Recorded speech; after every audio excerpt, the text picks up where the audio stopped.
Vegas is over. We miss it. This is one more show until no Friday.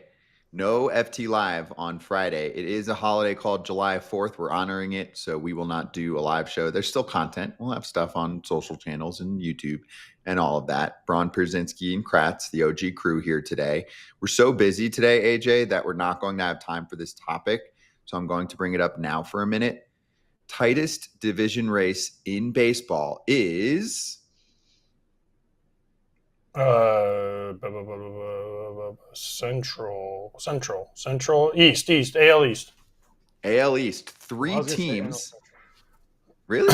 Three teams within a half a game of each other. Two of them are tied in the Blue Jays and the Yanks. Blue Jays and Yanks had an awesome back-to-back or back-and-forth battle yesterday. Judge with a 2-run homer in the 8th, and then they got to Devin Williams in the bottom of the frame, and now they play again later today.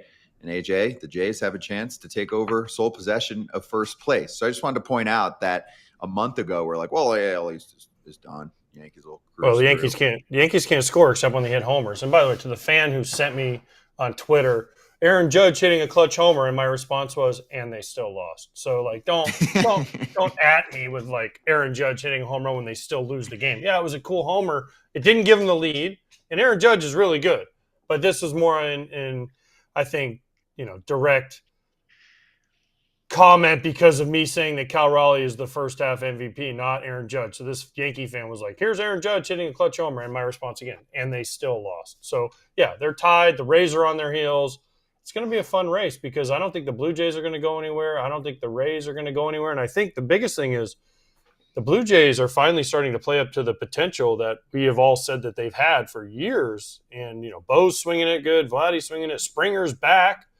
So they're playing well, and their pitching has always been pretty good when they figure out the bullpen. And Hoffman going over there has really solidified late innings for them. This division's up for grabs. This division is the Yankees allowed other teams to get back in it. They were hitting very well. It wasn't just the homer early, and it has just become just the homer. And teams are coming in, and they're really kind of dismantling this lineup bit by bit. And it's allowed – the Rays are technically – you look at the expected wins and everything, not just based on run differential – the Rays are technically should be better than the Jays here. We shall see.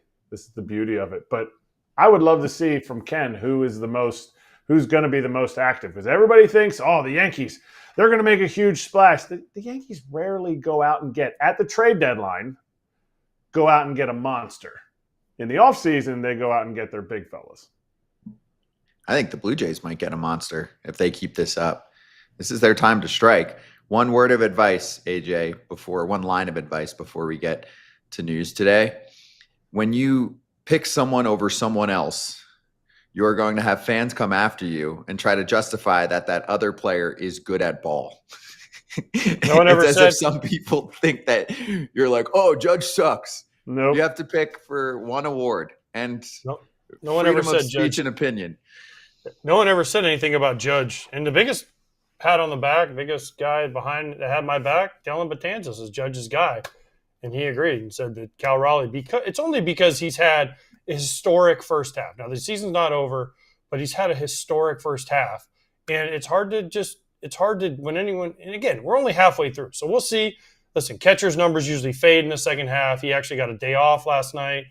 But yeah, for right now, today. Now, a month from now, if Judge keeps doing what he's doing and Raleigh falls off, it'll go back to Judge. But I don't think this is the slam dunk, much like the AL East that we thought it was going to be.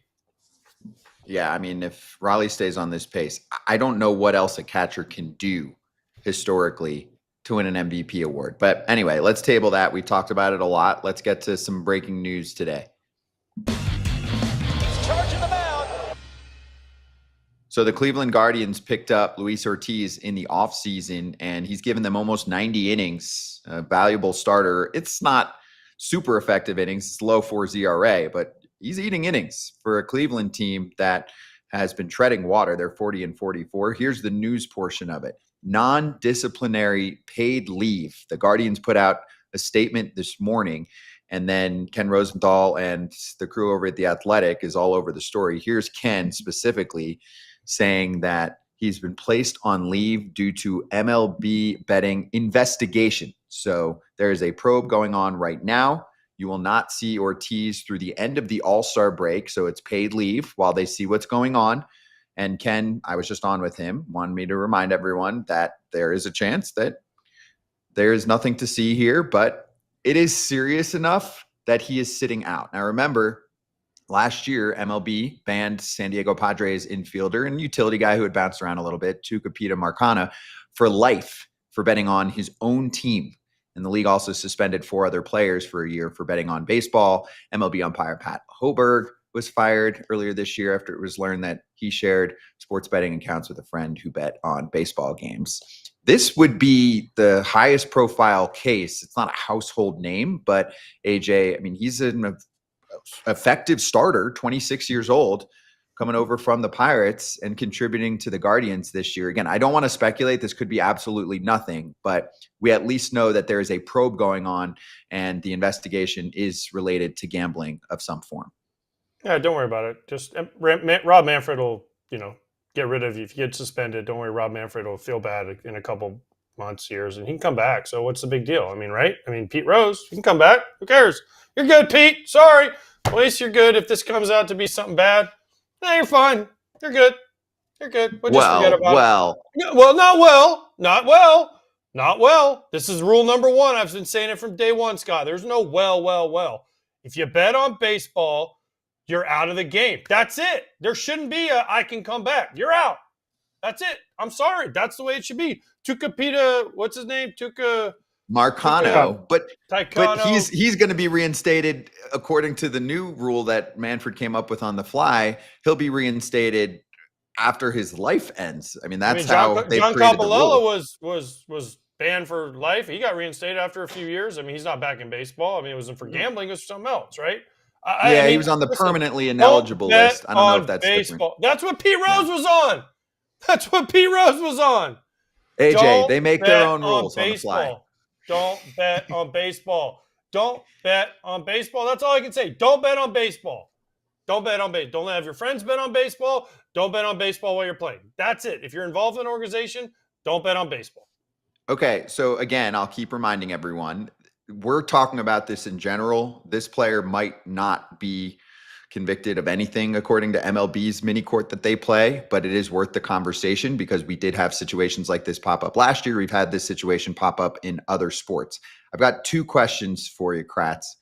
One is, do you think that leagues need to do a better job, not just of education, but of preventing problems from happening? So here's one idea I came up with this morning. You have to sign up on the apps and give quite a bit of information. There's enough technology out there to be able to isolate certain phones or accounts. So I know that players are allowed to bet on other sports. If you're a baseball player, you can bet on football on the app, stuff like that. Should we just say, hey, during your playing career, you can't bet on any sports, and just wipe the fact that you can't even have an app on there and you're not even allowed to sign up? Then you would be resorting back to, if you are gambling, the illegal gambling that's been going on for decades and decades, which was part of why regulation occurred, which is also why we're catching more people. These people in the past that did things like this were still able to place bets, right? I've got friends who've placed bets for 20 years on apps, and they never got caught. Players I'm talking about. There are definitely players out there who did bad things and there was no way to regulate it because it was an underground situation and most of that money was being funneled illegally, or all of it was. So anyway, Kratz, thoughts on how we can better prevent situations like this from popping up for players? The answer is not eliminating it from players, because then exactly what you said will happen. They'll go to illegal sites, illegal bookmakers, all that stuff. That will end up getting them in trouble because they're going to be connected to bad people or people that will put them down the wrong path. To me, all of these sites have, I don't know, we don't know Luis's situation. We don't know what happened, but I know some of the other ones, kind of tied to the player. We need to educate the player a little bit better because this is a huge thing. You can't just read, I forget what it is, Rule 41 or whatever it is. We read it every spring training, and I still forget what the rule number. We can't just read it. We have to make sure everybody understands what that means. You sign up for an account, you are now connected to the gambling site that has an opportunity to give you the risk of clicking on the baseball side of it. To me, the second part of it is all these teams have connections with all these different sites. Each team has a different connection to different sites. You get an account as a player. The team then connects you with said site, and they can just eliminate the baseball portion of it. So there's no way you could possibly, from your account, anybody else could hack it, anybody else could use it, anything, bet on baseball.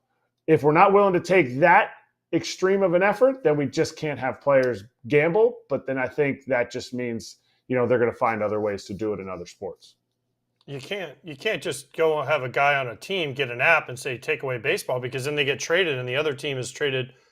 The other team is, one is by this group and the other is by this group. So you can't. So then when they switch teams, then they have to go to a different app. Like no. That's I what think Kratz you're looking just at said. it wrong. No. That's what Kratz just said. You can keep the same. You can keep the same app. I don't care what it is. I don't care what company it is. The one that you sign up for as a baseball player. Then we have connections. You just eliminate the baseball portion of your betting site. That helps players still be able to bet on basketball, on football, on Wimbledon right now, on soccer, but they have no access to getting into their baseball part of their account. Doesn't matter what team they're on. I just meant like the Pirates have a connection to that company, and this team has a connection to that company. It doesn't matter. You can go on that app. Doesn't have anything to do with the team affiliation. It's just they have a connection. Hey, we have a player here. We have 26 players that want to download your app. I need you to eliminate the baseball part of their site. Yeah, this would be an MLB thing, AJ, where MLB would have an agreement and say, hey, let's get that off. I actually do see this point because sometimes you can hit those quick parlays and they'll combine sports. It can get very complicated very quickly. So it's like, hey, per league, let's just, if these guys want to do it, we inform them and educate them that there's a way to do it, or we have your name linked, or we are able to take that portion off of the app so it's not in front of your face, and so that you don't press a wrong button. That would eliminate that situation. Okay. They're not pressing wrong buttons. These guys, Pete Rose, these guys did not press the wrong button. They bet on baseball. Don't bet on baseball. That's it. You can have whatever the frick app you want. Listen, every day on the show, we have to do a lock of the day, right? But I never in my life thought of placing a bet when I was playing or a part of an organization as a front office person, as whatever you want to call it, because it's wrong. And as far as Article 21 goes, Kratz, they read it to you and they make sure you sign something. So unless you weren't paying attention, I don't know how you weren't educated enough. It says, don't bet on baseball. When you walk in a clubhouse, it says, don't bet on baseball. Please. You can bet on football, you can bet on whatever you want.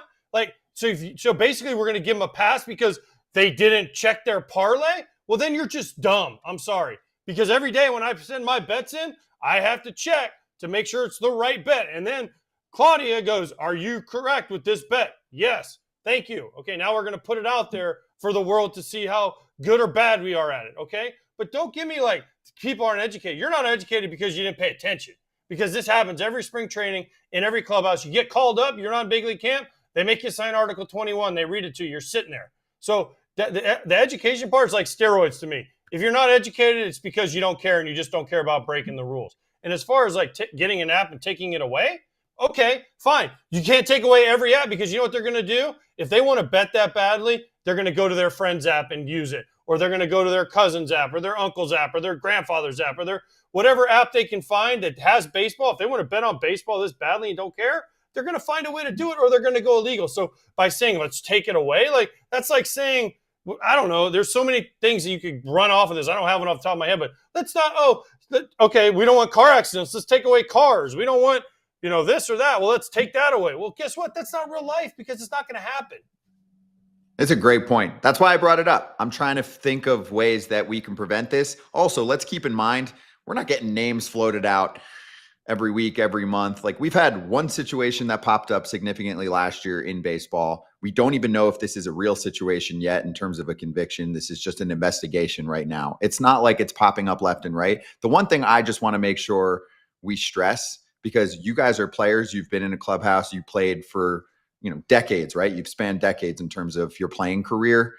Let's not act like before regulation of betting companies and sports betting outside of Las Vegas that guys didn't place bets, right? Some fans will be like, well, now you can just hop on your phone. I'm like, you could do that for the last 20 years, unless you're an idiot. You ask one person, right? It's like weed for the last 20 years. It's like, you could get that pretty easily over the last 20 years before they started making it legal, right? It's like, ask one friend and they know a guy. It was the same thing with betting. So AJ, did you know people that bet on, say, football games or other things before it was legal? Thank you. Because some people are like, now there's an app. I'm like, you could do that. People used bookies for decades. You're stupid if you think that's what's going on.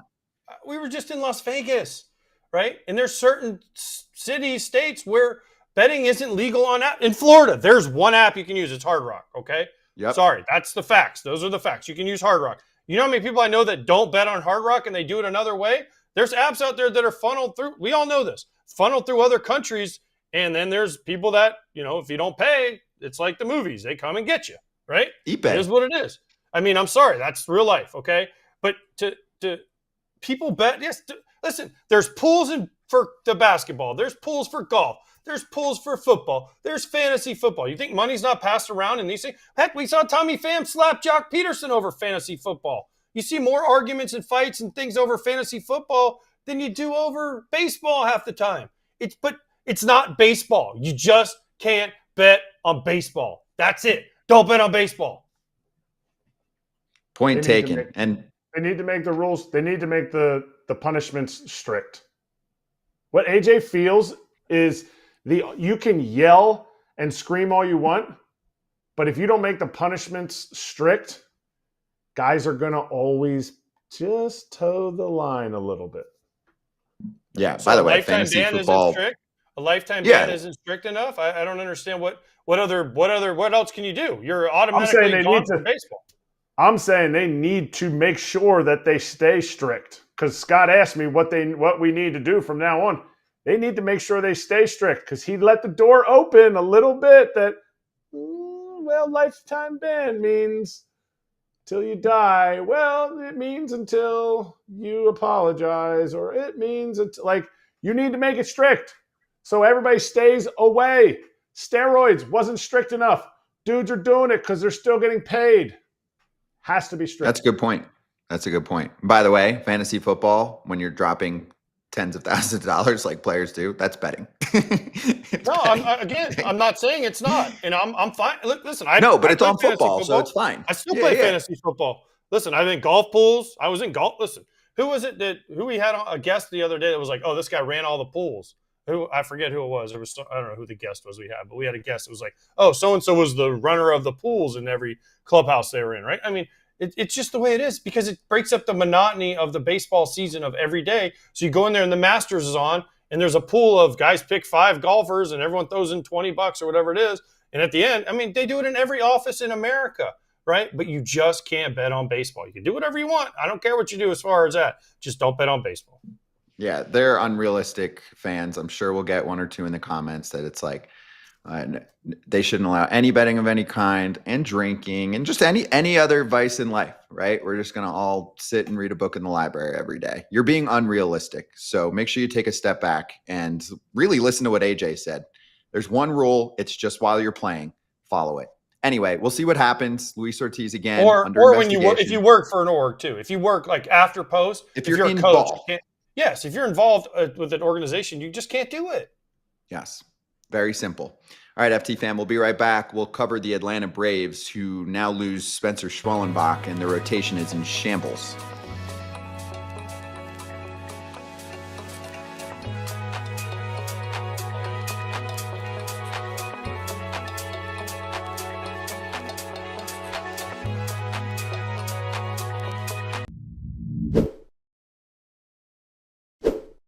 Hey, this episode is sponsored by Huel, so I'm going to take a sip while Todd Father tells you about Huel. And Todd Father, you asked me, when should I drink it? Yeah, what did I tell you? Really, it's the best thing for you. Before a workout, after a workout, whatever you're feeling. Like sometimes I'll just drink this just because it tastes that good. The flavor is very good.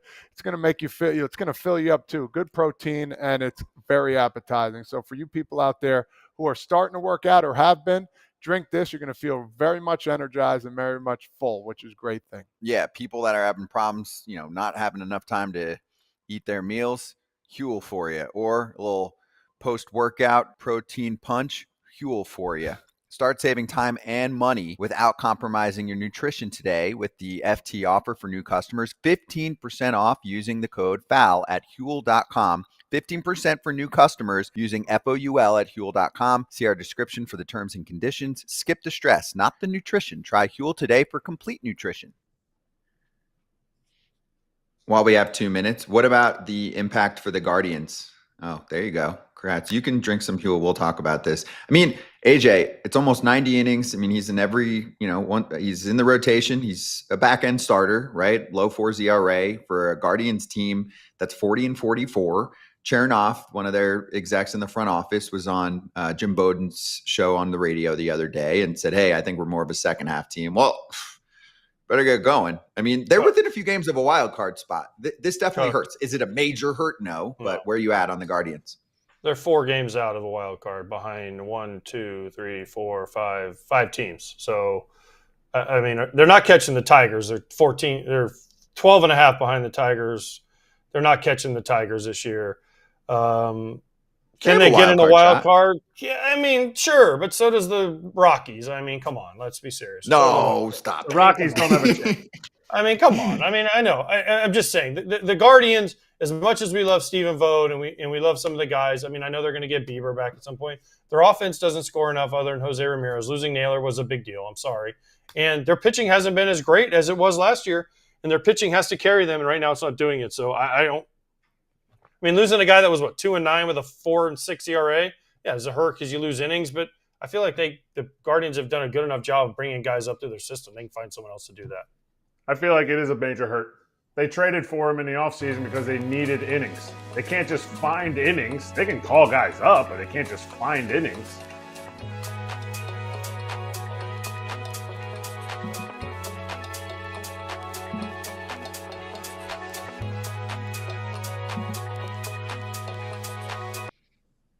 Stephen Tolbert joining us right now on FT, one of the star hosts of Hammer Territory, the most downloaded podcast for Atlanta Braves coverage. Stephen, great to have you on, and a lot of news to cover with this ball club, and it's not great news. So let's start at the top. Soon after our show ended, we found out yesterday that Spencer Schwellenbach is going to be down for significant time with the fractured elbow. What else can you tell us about how long he might potentially miss, what it came from, and the impact for the Braves going forward? Yeah, what's up, guys? So Spencer did a press conference right after the announcement. Obviously, reporters had a bunch of questions, and essentially what they told him was it was a fracture in his elbow, that they don't really know the cause. The term they used was freak injury, which is pretty on brand for how the Braves season has gone. And his timeline was, he was pretty vague about it. He said, it's a broken bone and it's just, how it feels, how quickly it heals. The general consensus was about 4 to 6 weeks. So, at this point in the calendar, we talked about it on the show last night. It might not be the final nail for the Braves season, but if it's not the final nail, it's the second to last nail, because it's getting late early in Atlanta. Some of the things people were saying about Spencer Schwellenbach was, whoa, he kind of had a little bit of a downturn, but then his velocity jumped up. And Spencer Schwellenbach said, well, I think it actually attributed to my broken elbow. So do you want Spencer Schwellenbach, when he comes back, young starter, somebody that's coming up? You also see Spencer Strider. All they're worried about is that velocity. Everybody's super juiced about that velocity, and now you lost him. Do you want him coming back and learning to pitch more? Or are you like, you know what? It didn't work out when his velocity was down. I want that velocity. Screw it. We'll see what happens. Well, the thing with Schwellenbach is the velocity was relatively new. I mean, it was really in the last month that he was throwing 98, 99, even 100 at times. And he was good last year when he pitched at 96, 97, 98. So like, I don't, every team in baseball chases velocity. The Braves aren't, they're not the only ones who go after starters with high velocity. And listen, if it was an elbow injury, a shoulder injury, this is a broken bone. Even the doctors really couldn't verify that that's why it happened. It was more of a Spencer.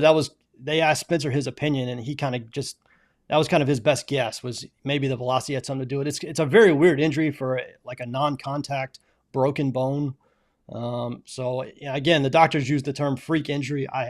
I'm not a doctor. I have no idea, but it was, again, it's just very on brand for how the Braves season has gone.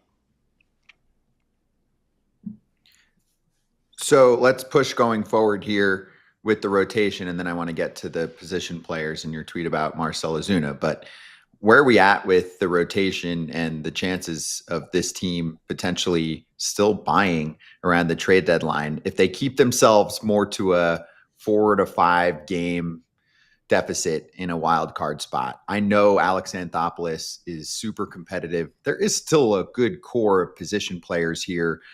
I think most of the starters are going to come back at some point later this season. Where are you at? Because if they choose the other side, selling, I was on Fair Territory an hour ago with Ken Rosenthal, and he doesn't see them selling any guys that are on contract for next season. So are they going to do nothing, or are they going to buy a little bit? So it's important to note that Alex Anthopoulos, the Braves president of baseball ops, did a radio interview about 2 weeks ago. This was before the Sale injury and obviously before the Schwellenbach injury. And he pretty emphatically said they're not selling. And they're certainly not selling anybody that's got more than 1 year of team control, which is basically the entire roster. The only notable guy that doesn't have team control after this season is Marcell Ozuna, who's got his own injury problems because he's had a hip thing for like 2 months, and his production has just fallen off a cliff. So even if the Braves got to the point where they were going to sell, which, let's be honest, they're as close as they've been in a long time, there's not much to sell. I saw stuff about Acuna. They're not trading Acuna. They're not trading anybody they want to compete next year. And, all of these guys, Sale, Schwellenbach, Renato Lopez, they're all scheduled to come back this year. So it's not like these are 18-month injuries that affect 2026 as well. So, you combine wanting to compete next year, you combine not really having a lot to sell this year. My guess is they stand pat. They might buy a little something just to see if they can, spark a rally and maybe get some of these guys back in late August and then make a push. But, a realistic outlook of the team says this is probably not their year. There's not much to sell. My guess is they do a little bit, maybe trade Ozuna if he gets hot, but I wouldn't expect this team to do much at the trade deadline, to be honest. Does that make Atlanta Braves fans feel good or bad? Because you're hoping now. You're hoping this team comes back to this almost unrealistic level that they were in 2023 when they were the greatest offense ever. Do Atlanta Braves fans feel like the team is a little stagnant and mixing it up a little bit would help? Oh, yeah. The thing about contract extensions is they're great if they work. And if they don't work, then you're stuck. And right now the Braves are somewhere in between it working and it not working. You have to zoom out. The Braves have made the playoffs for 7 straight years. So, I don't want to get crazy with this.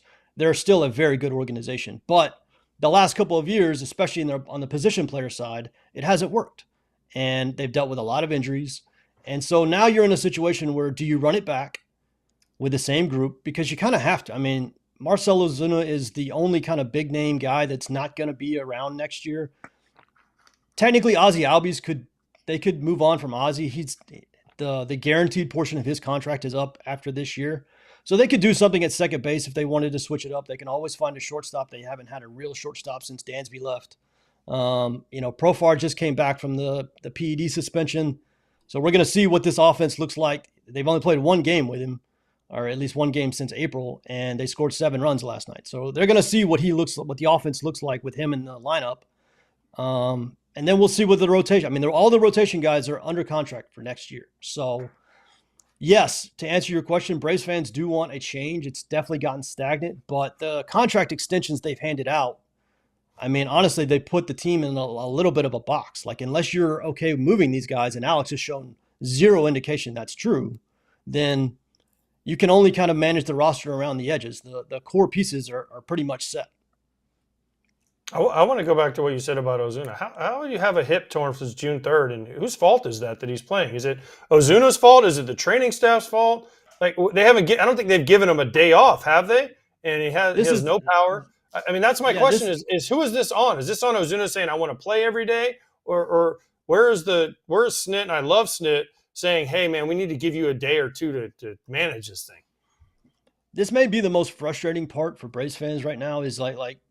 There is no team set up better to have your DH take a couple of weeks off than the Braves, because they have Sean Murphy and Drake Baldwin, who both play catcher, and one can catch and one could DH, and Ozuna could just take a couple of weeks. And what they've said publicly is that it's a type of injury where one IL stint is not going to fix it. It's only going to be fixed with surgery in the offseason.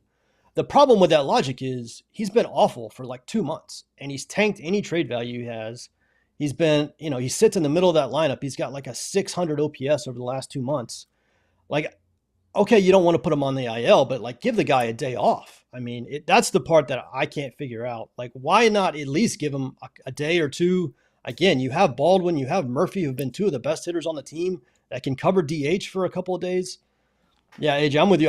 That's the one I can't figure out, and really no one can figure out. And they've been very kind of cryptic with this injury to begin with. They just kind of randomly released it one day and have said nothing else about it. And no one on this side can make sense of what's going on with Ozuna. Well, first of all, with the Braves, do you think want to bring him back regardless? And then I'm going to ask you about the catching situation. No, I don't think they'll bring him. The Braves need to inject something new into this core because it's gotten stagnant.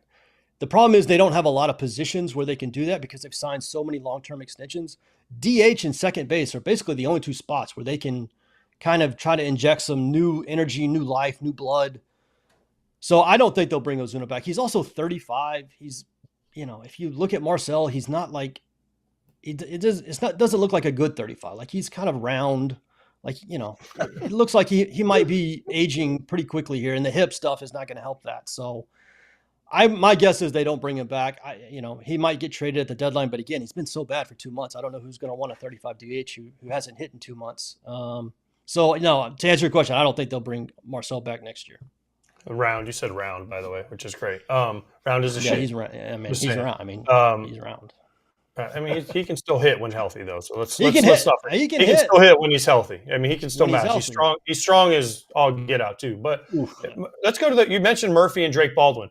Now, Murphy signed the long-term extension. Then Drake Baldwin comes up, and he's kind of taken a lot of his playing time away because he's been so good as a rookie. What are they going to do there? I mean, yeah, you can DH one, but I guarantee if you ask Sean Murphy, he's going to want to catch, and then you want Drake Baldwin to catch because he's a young guy and he's your future. Could they trade a Sean Murphy to try to change? Now, I'm not saying they'll trade him this year, but is that an offseason trade? Or is a team like, let's say the Rays, who are looking for a catcher help, will come in and say, hey, we'll take Sean off if the Braves eat some of the money?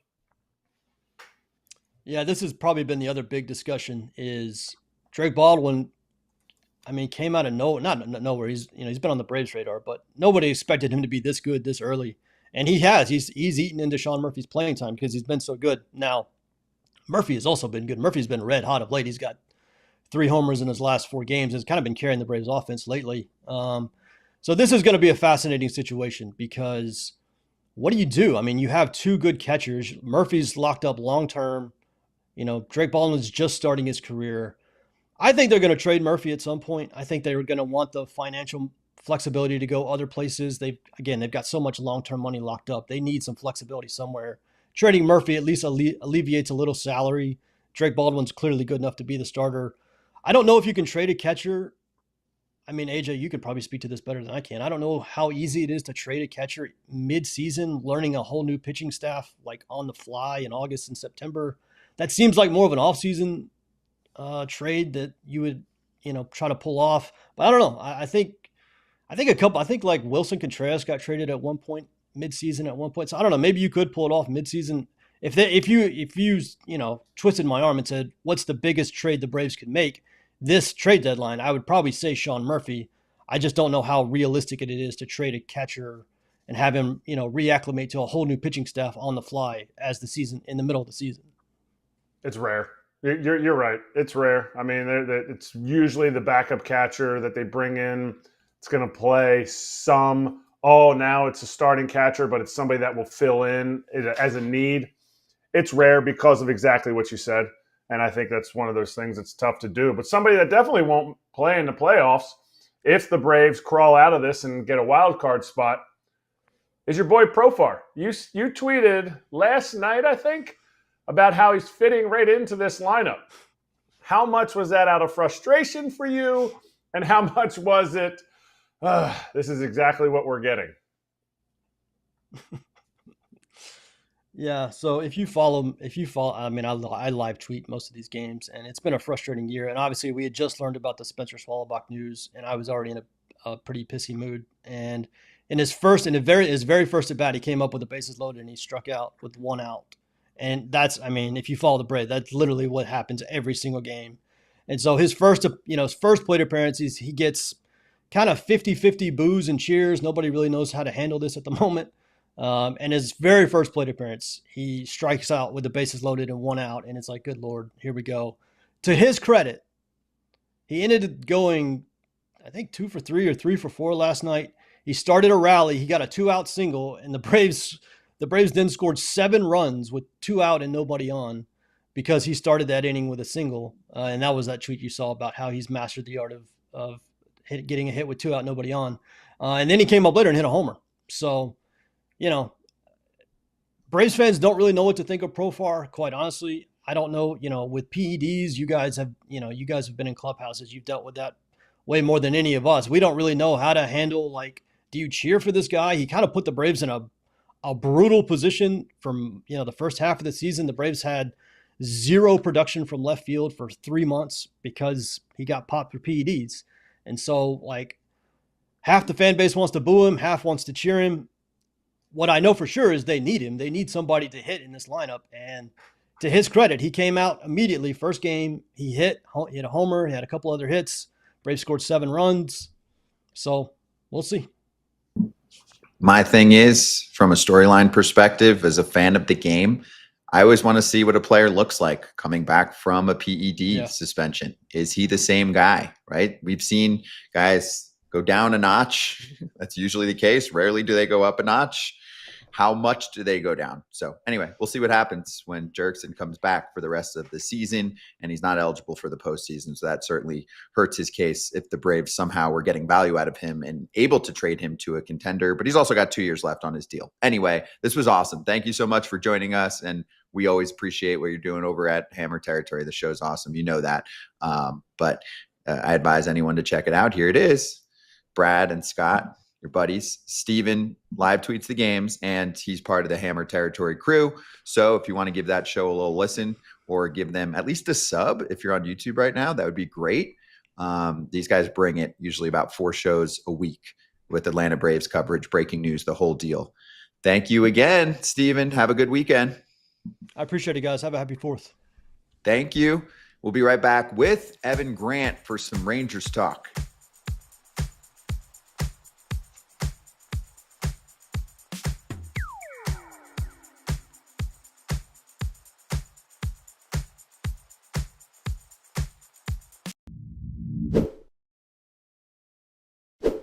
Building a hair growth routine is easy, only if you go with Nutrafol. Why is that, Todd Father? Nutrafol, you think about hair. For me, sometimes the hair gets thinning. This thing will thicken your hair up as much as you need. You think about going to weddings or going to the beach or just hanging out with friends and you want to take photos. You want your hair to look good, and this is the best possibility for it. Yeah, and thinning hair is different for men and women, so a one-size-fits-all approach to hair growth That's not it. Okay. They have multiple formulas for men and for women that are tailored to fit different stages of life. Okay. So go check out Nutrafol. Building a hair growth routine can be easy, and you order online. There's no prescription needed as well. Free shipping, automated deliveries. And for a limited time, Nutrafol is offering the FT fam $10 off your first month subscription and free shipping when you go to Nutrafol.com and enter the promo code FOUL, FOUL. Find out why Nutrafol is the best-selling hair growth supplement brand at Nutrafol.com, spelled Nutrafol.com, promo code FOUL. Hey, this is concerning, AJ. Rafael Devers has struck out 24 times in 55 at-bats since being traded to the Giants. He's hitting 200 with 5 extra base hits. That tweet yesterday from Bob Nightingale. Do you think this is something to keep an eye on, or did we see this at the beginning of the season from Devers and then he adjusted to a new environment, which was being a DH? This is a new team, but is he one of the guys that just needs a little time to adjust to change? Yeah, he's trying too hard. I mean, he got traded. He wanted to prove to Boston that he was not what they said he was, so he's in a new team. And this happens to a lot of guys. They go to new teams and they take a little while, especially in the middle of the season. How many guys go to a new team and we're like, man, he's not as good as he was on the old team?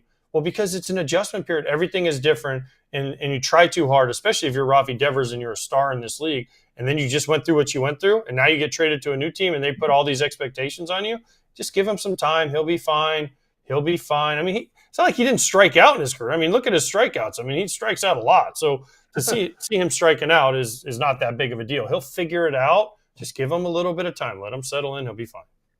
Could be worse. Ask Red Sox fans what he did to start the season. 15 of 18 or 15 of 19. So I feel like he's kind of hot. This is just a really good storyline to follow, too, is how did the Giants and the Red Sox end up at the end of this season? And yes, of course, how does Devers do? I think he'll have a big second half.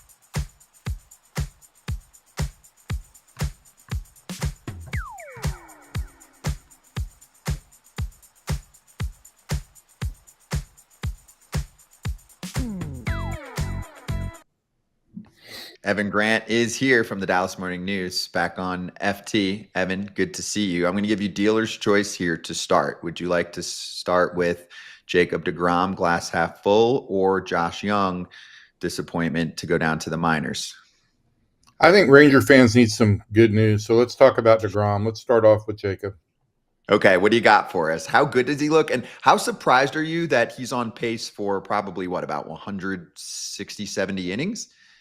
Yeah, I think he is. I think the Rangers feel like 160 to 180 is a load that they feel like he can carry. I've got my own thoughts that, they might want to keep it in the 150-ish area at a max, but they certainly have more background in this than I do. He looks as good as he's ever looked. Yeah, the fastball's not 100 miles an hour, but the command is right where you want it to be. He's incorporated the changeup again, which he had kind of gone away from during the injury-filled years.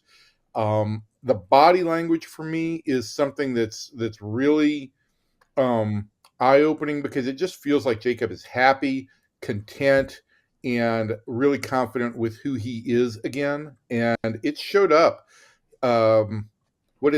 Since June 1, I think he's 5-0 with a 1.60 or 1.65 ERA.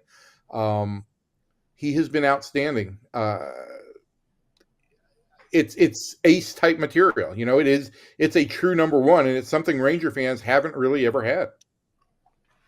Evan, you mentioned his innings limit. He's already at over 100. He's at 101 right now. If the Rangers are going to get back into this and say they get hot, like they're swinging the bat and they continue to do this, and they get back into the race, let's say they get into the wild card, but then they're like, oh, by the way, deGrom has 7 more starts. They're going to really shut him down and say, oh, well, guys, we're not going to push it, because that's kind of the Steven Strasburg thing, right? Like the Rangers, I feel like Bochy and them would try to – I don't know. Would they try to manipulate the innings? Because they need the innings too. I think, look, since the middle of May, he had that, I think, 103-pitch outing, which was the first time he's been over 100 in like 4 years. Ever since then, the Rangers have tried to tamp it down a little bit, keeping him in the 80 to 85 pitch range. Obviously, with the no-hitter flirtation last week, they let him go a little bit longer. I think he threw 92 pitches in that game at Baltimore. But the one thing that Bruce Bochy and Chris Young have both talked about is, they are monitoring the pitch counts. And so that is part of it. I think that they are going to stay true to the rotation with every off day that they have the rest of the way, so that he never, if he ever gets an opportunity to pitch on 5 days rest, he'll pitch on 5 days rest. And I think there may be a time when the Rangers look at, especially with some of the relief work they've gotten from guys like Jacob Latz, who one day has a 6-inning quality start and a week later has a 3-inning save. They could drop some guys in here for a spot start here or there to get them a little bit extra rest. So I think that they are aware of all of this. I think they understand the situation, but they're certainly not going to let a situation arise where he's not able to pitch, like in the heat of the playoff stretch or the postseason. You had mentioned earlier that deGrom's not throwing that 100 miles an hour. He's hit 100. He's gone over 100. Is there a concerted effort, or have you heard anybody say that he has had a concerted effort to pitch more? Like to not just say, first pitch of the game, 101 mile an hour cutter. I think he said it, Erik. He said he's pitching smarter. He doesn't need to dial up 100 miles an hour every time. Doesn't need to look at the radar readings. And listen, yeah, it's 98.5, I think, is his average fastball, and it's got such great late life when he's going up in the zone, and that I don't think you can tell much of a difference. And it's certainly working. And so I do think that there's this idea that, you don't have to prove to everybody that you throw harder than anybody on the planet. You can still be the best pitcher on the planet, as Jonah Heim called him the other night, without throwing 102 miles an hour.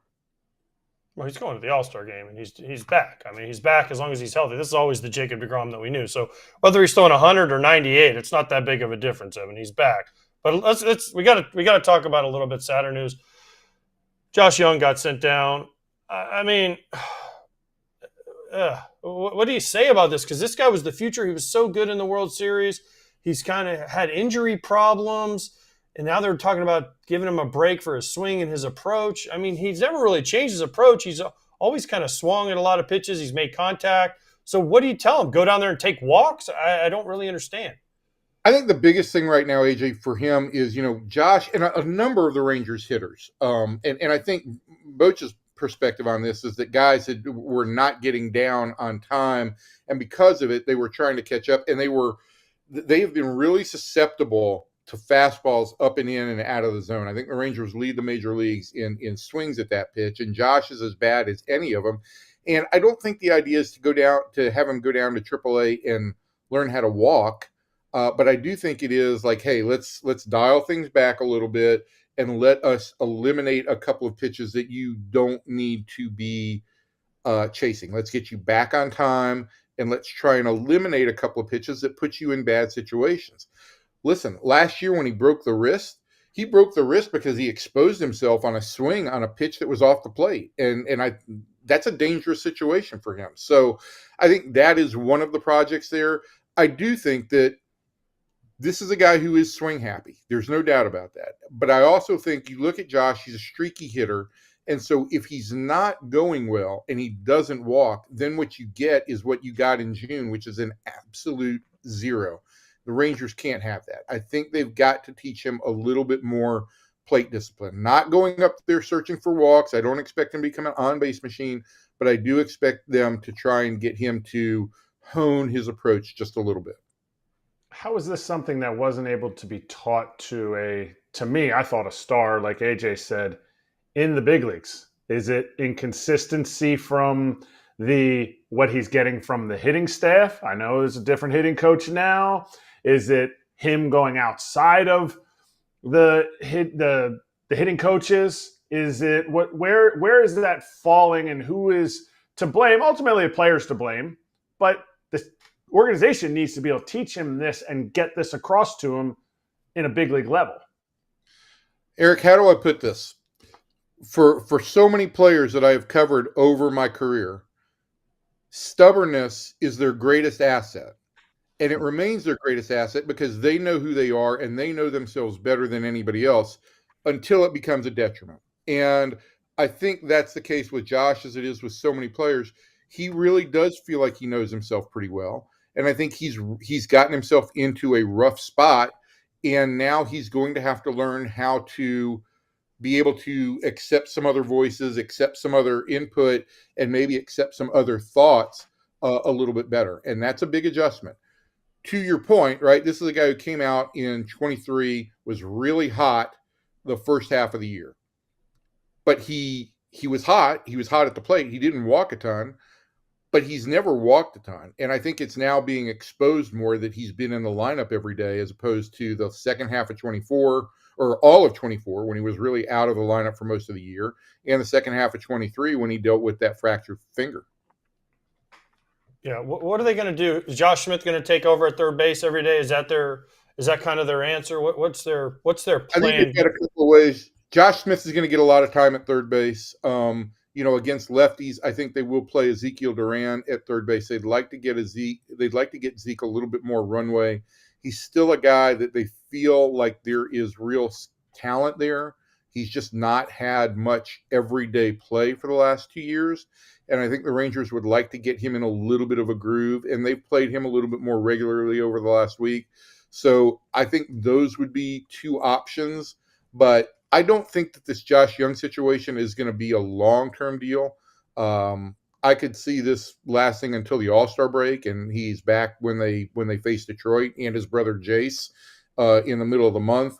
But I think that is the intent right now. It's very much along the lines of what they did with Jake Berger early in the year, where Jake had gotten himself into a position where he was not who he should be, and he was chasing far too much. They sent him to Round Rock. He was there 10 days, the absolute minimum, came back, and he's been a much better hitter since he came back. Sometimes you just need to step away a little bit, right?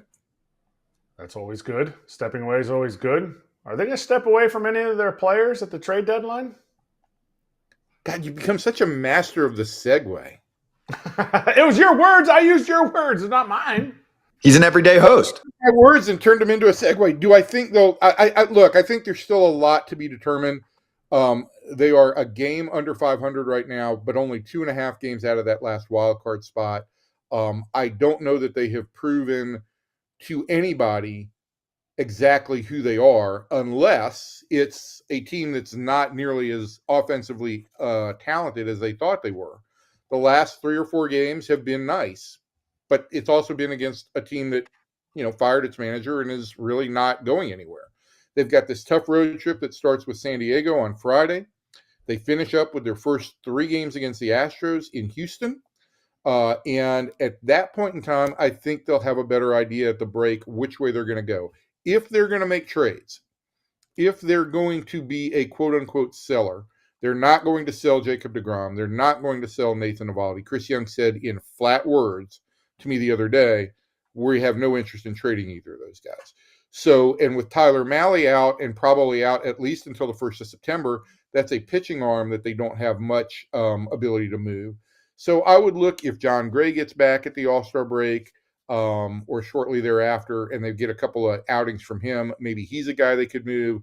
I think there would be some thought if this team continues to fall that maybe they'd consider moving Adolis Garcia, though I don't know what kind of value he would get at this point in time.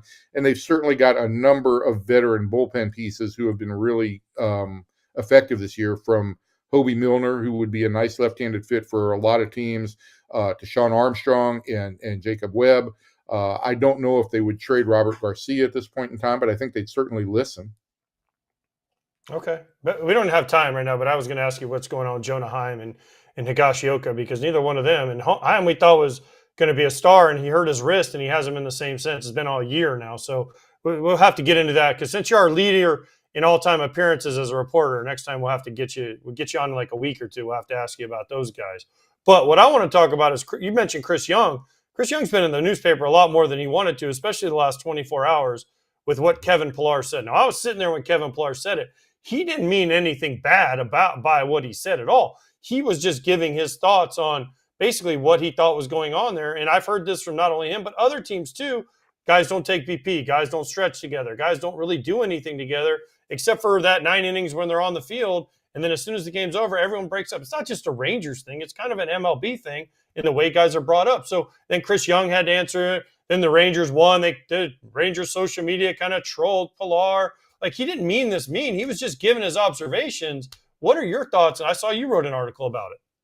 Yeah, I mean, look, what Kevin said was all, when you have a guy talking about the makeup of the club, that's obviously a news story. And I didn't think Kevin meant anything in terms of ripping anybody in particular. But yes, the Rangers do have some guys who do have their own hitting coaches and who do their own routine before games. And that, when it's successful, great. When it's not, people start to look for, is that a problem with makeup? We look at, did this team have enough fun when it wins? In 23, the narrative was, hey, this team is all business. Doesn't get too high, doesn't get too low. When you don't win, or when you're not winning as much, and you don't show a whole lot of emotion, then it's, are they flat? Do they not have good energy? Do they have bad body language? So I think it all the narrative changes. I don't think anything with the circumstances has changed significantly much. I do think that Chris Young, and he's been on record, he told me this last week, that he wants to see more connectivity in the offensive approach.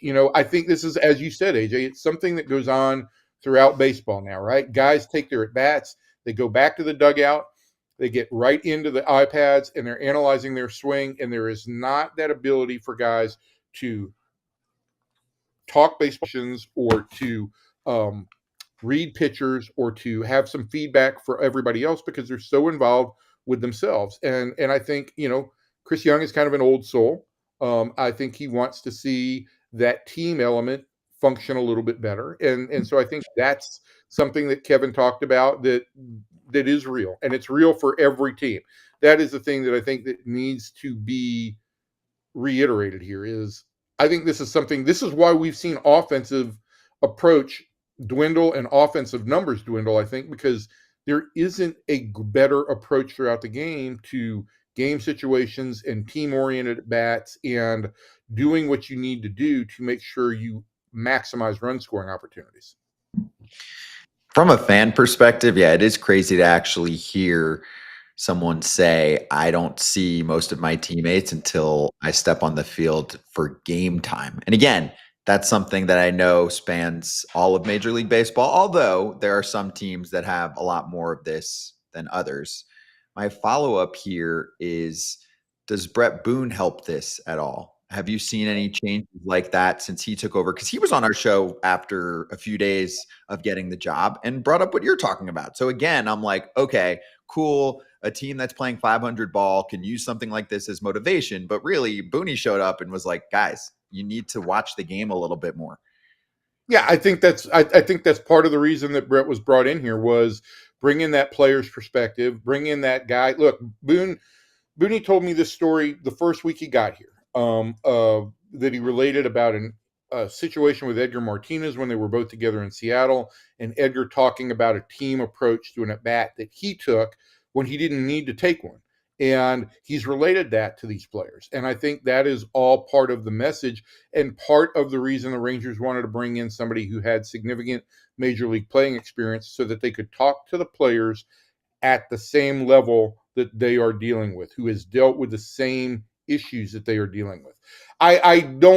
I would take some exception to the note that, you don't see anybody until game time. There's still plenty of guys out there taking BP. There's plenty of guys out there taking infield. They have hitter meetings. I don't know if they're doing hitter meetings every game at this point in time. I think you can also overmeet a little bit, and I think you can, in some ways, paralyze your hitters with too much information. But I do think that, yeah, to your point, Scott, that Brett was brought in here to help create that level of, hey, we're all in this together. And I think that was something that Chris Young saw early on that he wanted to address. Evan, good stuff. Always great to have you on, and confirmed. I think you are tied right now, or one up. Now I got to look back. I think I've taken a lead over Trent again today.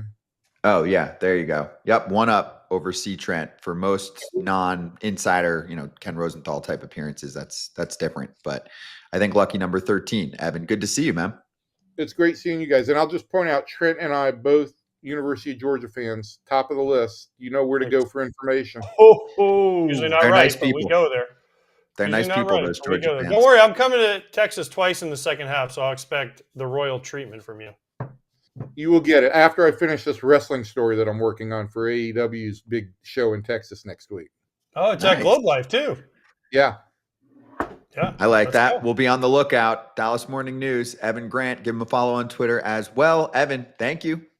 See y'all. Take care. Peace. You too. Be right back.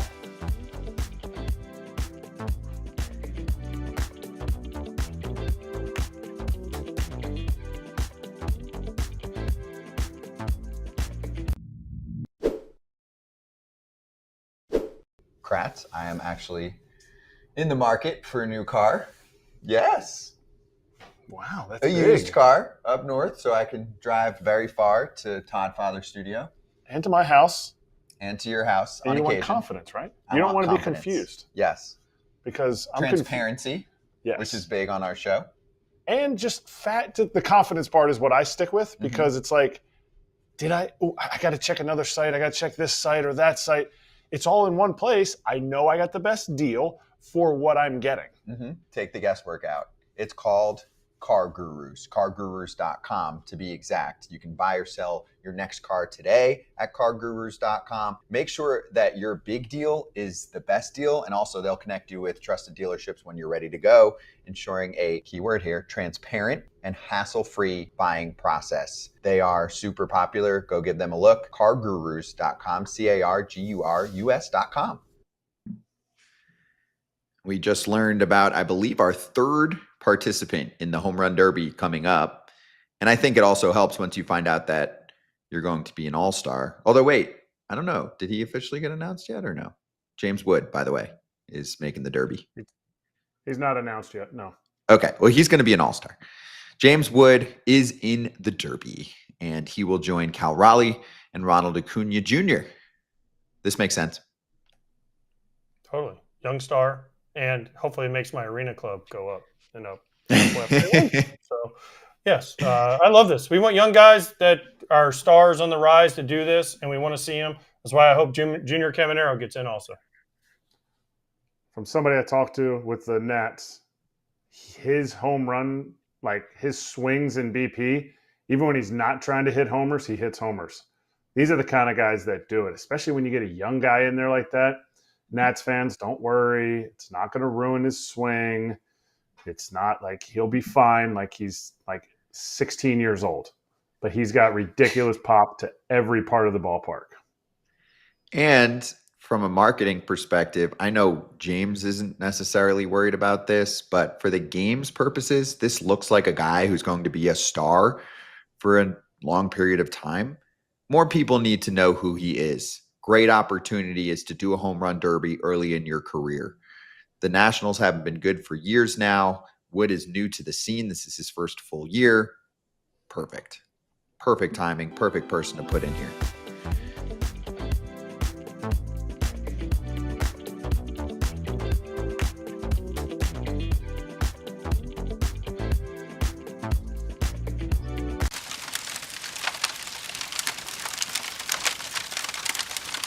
Hot corner. Let's sizzle.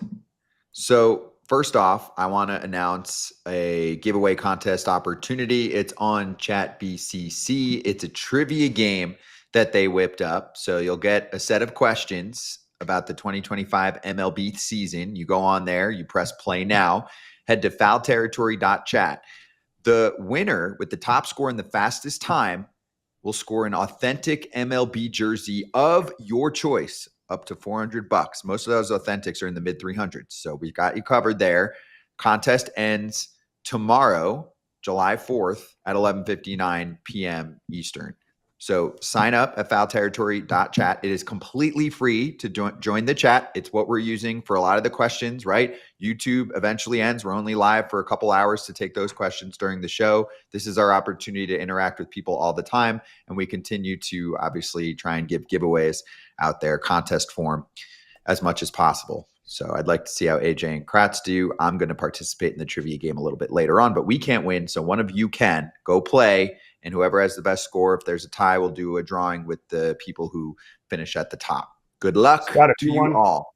If you won the jersey, what jersey would you wear? Me? Yeah. Kratz.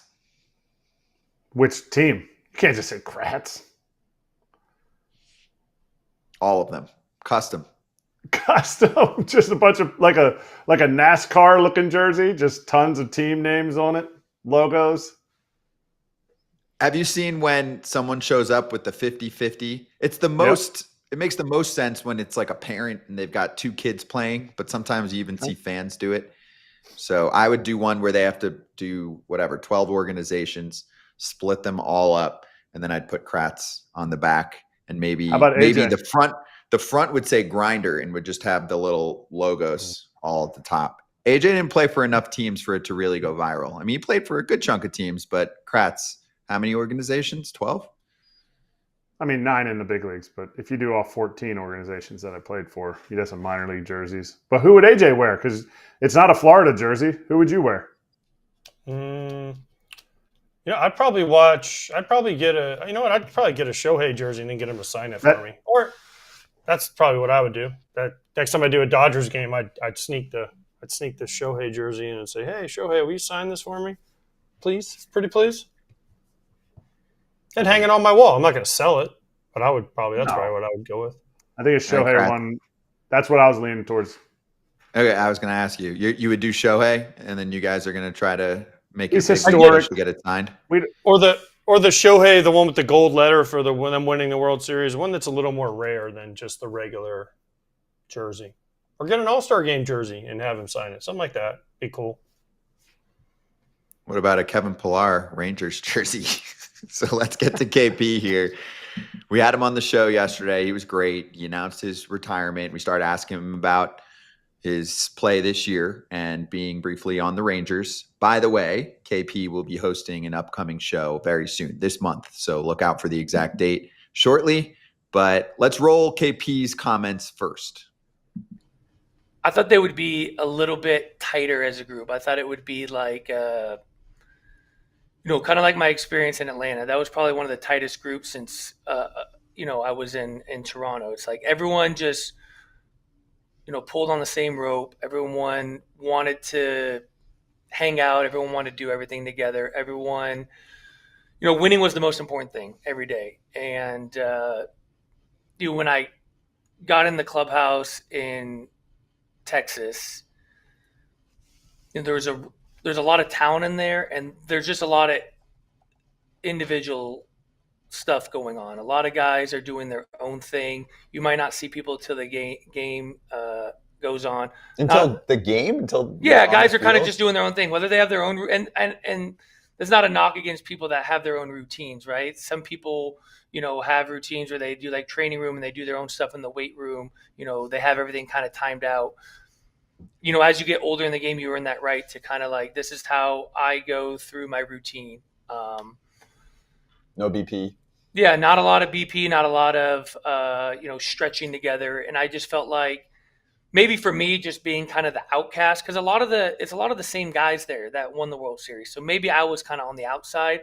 I was kind of looking more of a way to kind of, get in that inner circle. And a lot of that times that comes through, stretch and BP where you talk about things other than baseball. You get to know guys a little bit more.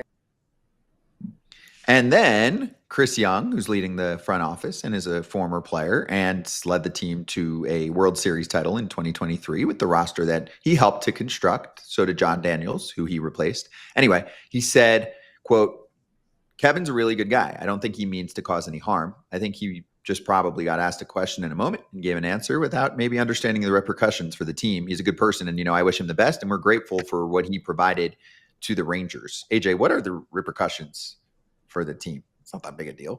I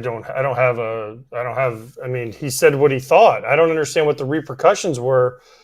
If you're on the team, you just come out and just say, listen, he's not here anymore, and we move on. But that's his thoughts. And I didn't think what he said, it was just his opinion. He didn't bash anybody. He didn't name names.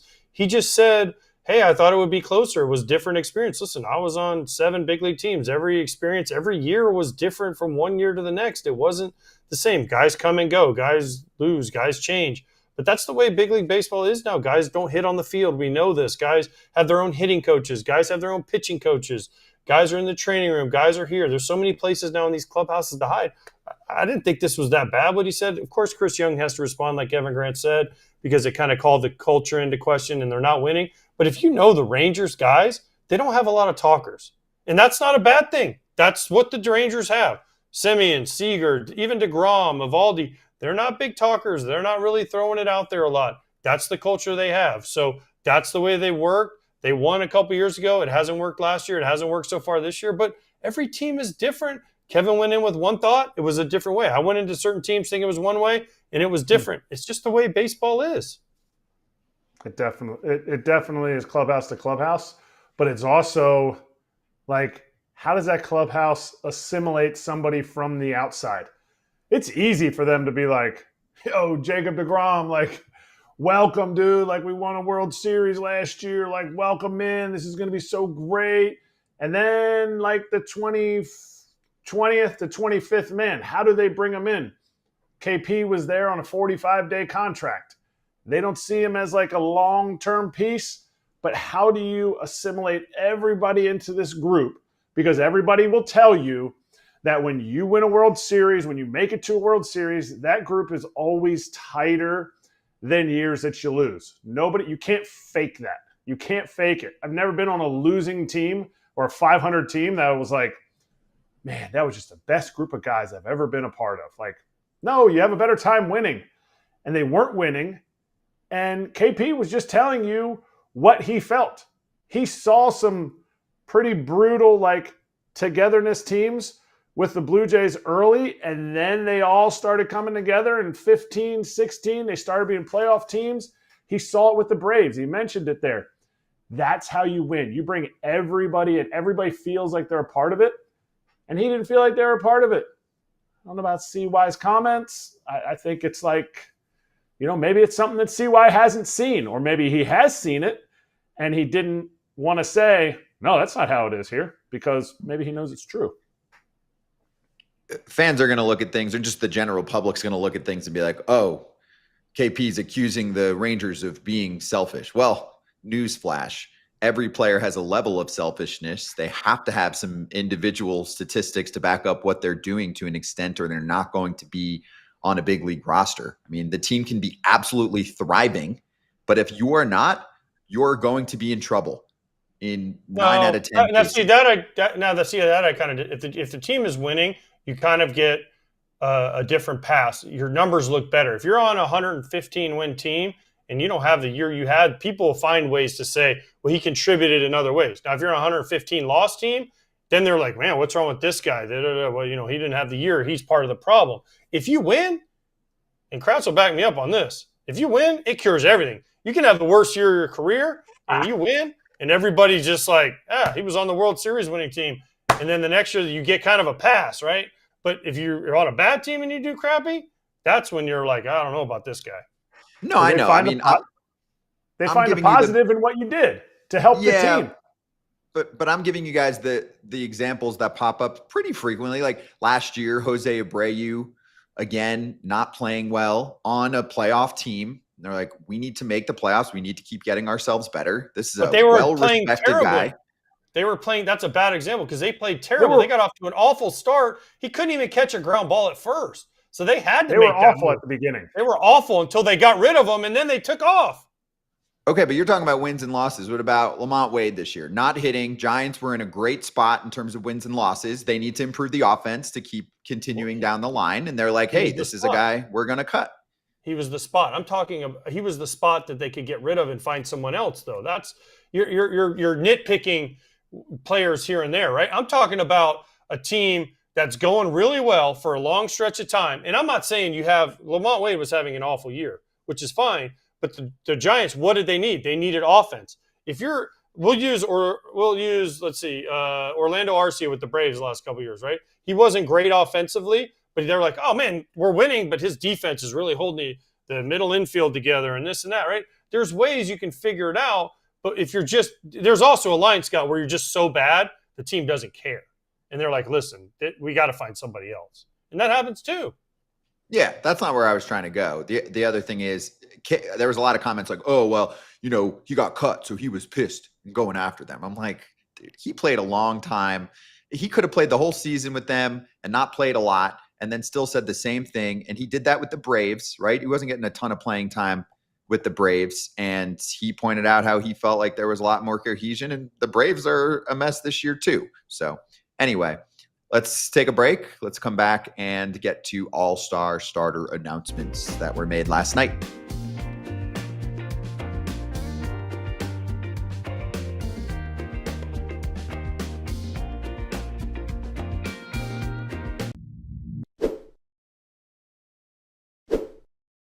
All right, Harry's is going to get an award here, MVP in the shaving world. And AJ, if you want to equate it to things that we talk about, it's not expensive. And it's super versatile, right? The company itself, because there's other products that you can get on the site, deodorant, body wash, etc. But for your everyday shaving needs, Harry's has you covered. And you look at the pricing, you look at the quality, and you're like, wait, why was I using the old classic brand for a long time? Listen, as somebody right now that needs a Harry's, I've just been lazy. Harry's, I have plenty of them lined up, ready to use. You can use them for more than one shave, which is huge for me. And the pricing is right. I got to go get my Harry's because my neck beard is sick. But Harry's will fix that. It'll line me up straight. It'll no bumps, no cuts. It's exactly what I need for a great price. That's right. Get the edge on your shave with Harry's. Normally their trial set is $10, but right now you can get it for just $6 at harrys.com/foul. That's our exclusive link, harrys.com/foul, for a $6 trial set. Hey, we're back. And so is Big Woo. This weekend, Brandon Woodruff is scheduled to return to a big league mound for the first time since 2023. He's going to start on Sunday in Miami. Kratz, I'm sure he's pumped. We got to get him on maybe soon after that. Yeah, the text is out there. I asked him. Yeah. It's been a long journey. He's been upbeat through part of it. He's been super frustrated through part of it. And obviously the elbow shot that he took on the comebacker was a level of frustration, but just kind of like hearing what other people were saying, hearing what he was saying, it might be a blessing in disguise in the sense that, okay, he gets to ramp it back up again because now it's go time. Now he's shut it down, ramped it up again, and it's go time. You're part of a big league staff now where they need every win if they're going to try to catch the Cubs. This is why you sign a guy like this too. I mean, you sign him for the 2 years for the rehab and then this year, and then you try and get value out of this year.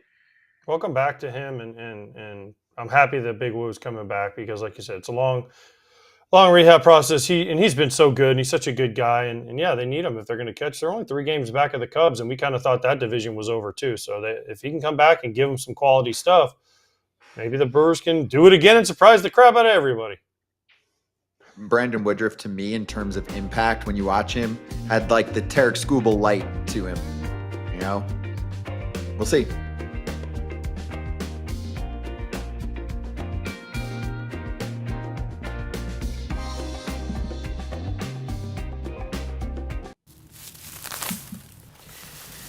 In the weeds, let's dig deep.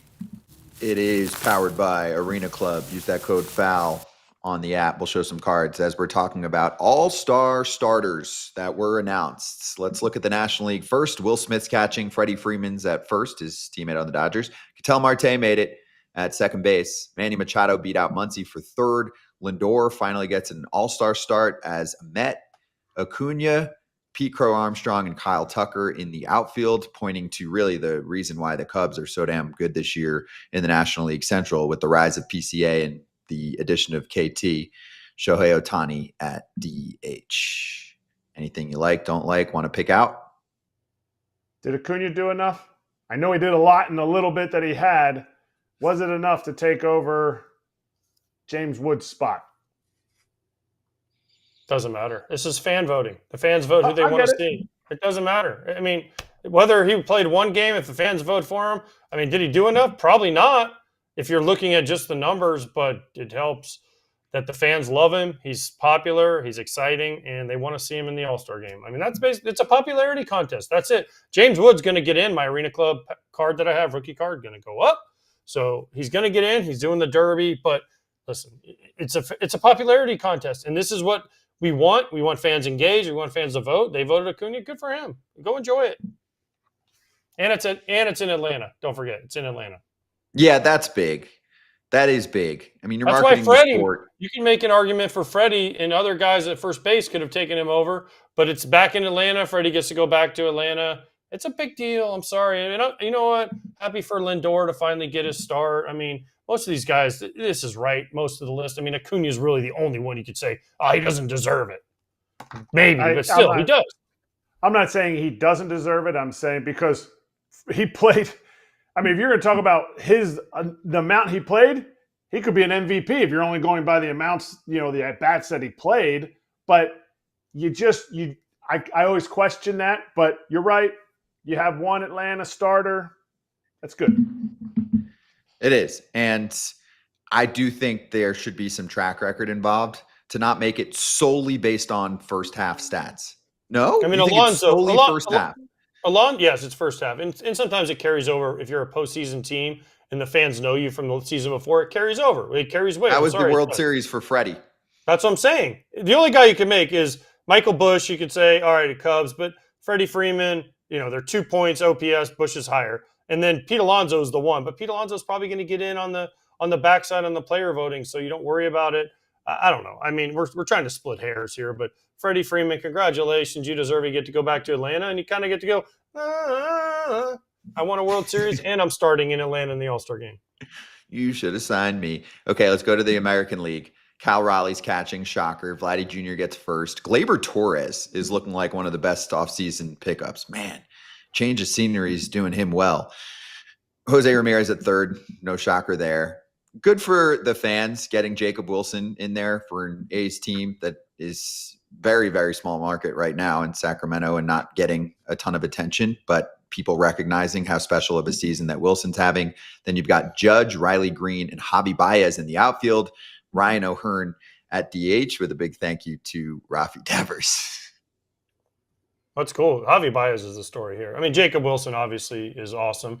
Good for him. But Javi Baez in the outfield? He's already started at second base. He started at shortstop. Now he starts in the outfield. That's a pretty awesome story. And again, it shows you how much the fans like Javi Baez and what he's done throughout his career and how exciting he is. And you know what? Good for the Tiger fans for getting out and getting, 3 starters in the All-Star game for Detroit. They have the best record. They deserve it. Good job, Tiger fans. I love the Jacob Wilson thing. First shortstop voted in as a rookie to the All-Star game. First A's shortstop to ever start an All-Star game. Those are pretty cool stats. I locked him up early for Rookie of the Year. Appreciate that. Keep him rolling in that sense.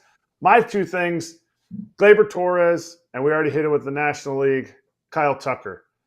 2 teams.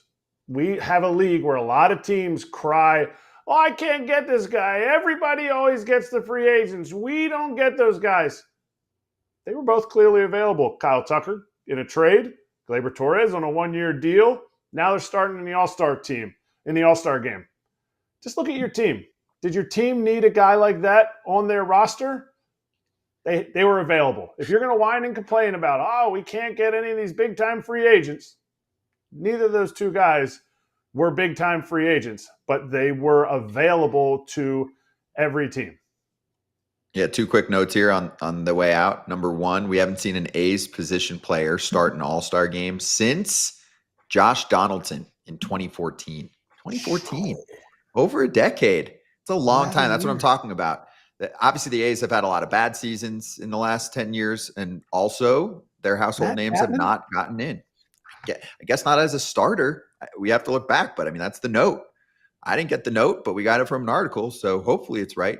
And second off, the Yankees could have had Kyle Tucker. Bellinger's been doing a nice job, but Phillies Heel too. Was who they wanted. Phillies too. Yeah, we'll see.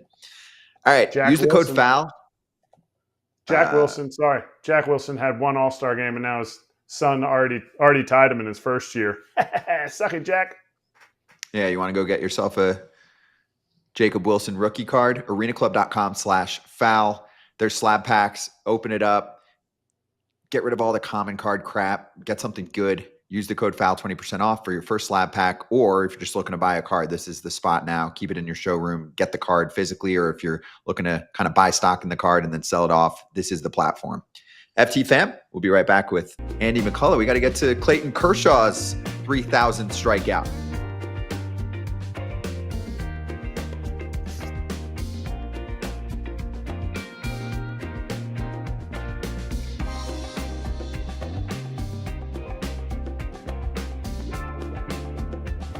One thing that Rob Manfred wants is a free agency deadline.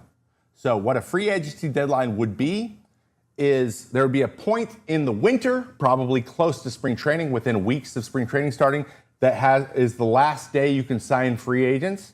And then there would be a dead period before you could start doing it again, right?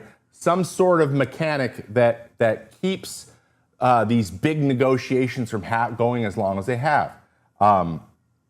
Okay, I understand as a media member, that would actually make my job a little bit easier. There's something to cover there, right? There's a little part of benefit there for me as a media member, okay?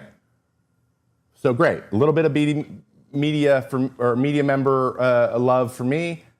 And what it does for the teams, the same way that a lockout does, is it creates a deadline where they have leverage the whole time. There's this clock ticking that where if a team doesn't get a player, so what? You still have a team. But if a player doesn't get signed, they're screwed. So, as you can imagine, one side gets a lot more leverage. The other side gets absolutely nothing. Players benefit from that, zero. There is no benefit for a player to want a trade deadline or a free agency deadline. There's no value in terms of money or even bargaining power or negotiation. There's nothing. Sure, they would probably want it done, but it would not light a fire under the team's butt like it would the player. Like, the team still wants to sign him, and they would get a little bit of leverage, but the leverage would just swing way over to the team, just like a lockout swings way over to the team, right? So this is just a prime example of Rob Manfred wanting something that benefits him and his owners and doesn't really help the players out. Well said, Trevor. And we touched on that topic, and I think we're going to hit it again for some other perspectives early next week. But Rob Manfred going with the all-out aggression on some of his statements the other day. But good perspective there from Trevor. Make sure you check out Mayday every Monday or Tuesday, depending on Trevor's schedule. There it is. Trevor's like the Daily Show host these days. I like the setup.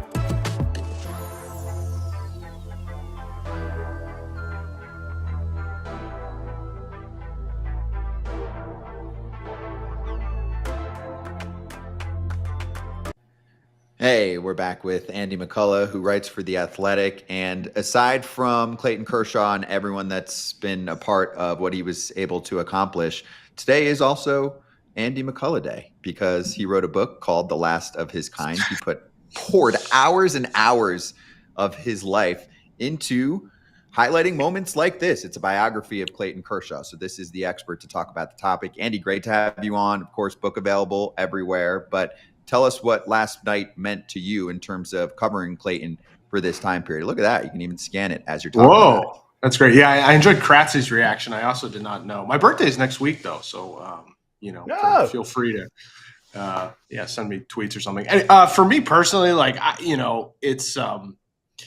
it's a weird process writing a biography about someone. I think you spend a lot of time thinking about them and trying and talking to them and talking to people about them and trying your best to kind of explain things in a way that gets the person's perspective, but also, the perspective of the people around them, and then, kind of put them into the historical context, within baseball. And For me at this point, like I was just kind of watching as a person who enjoys watching baseball. I wasn't writing about it. I've kind of written what I want to write, about Kershaw at this point.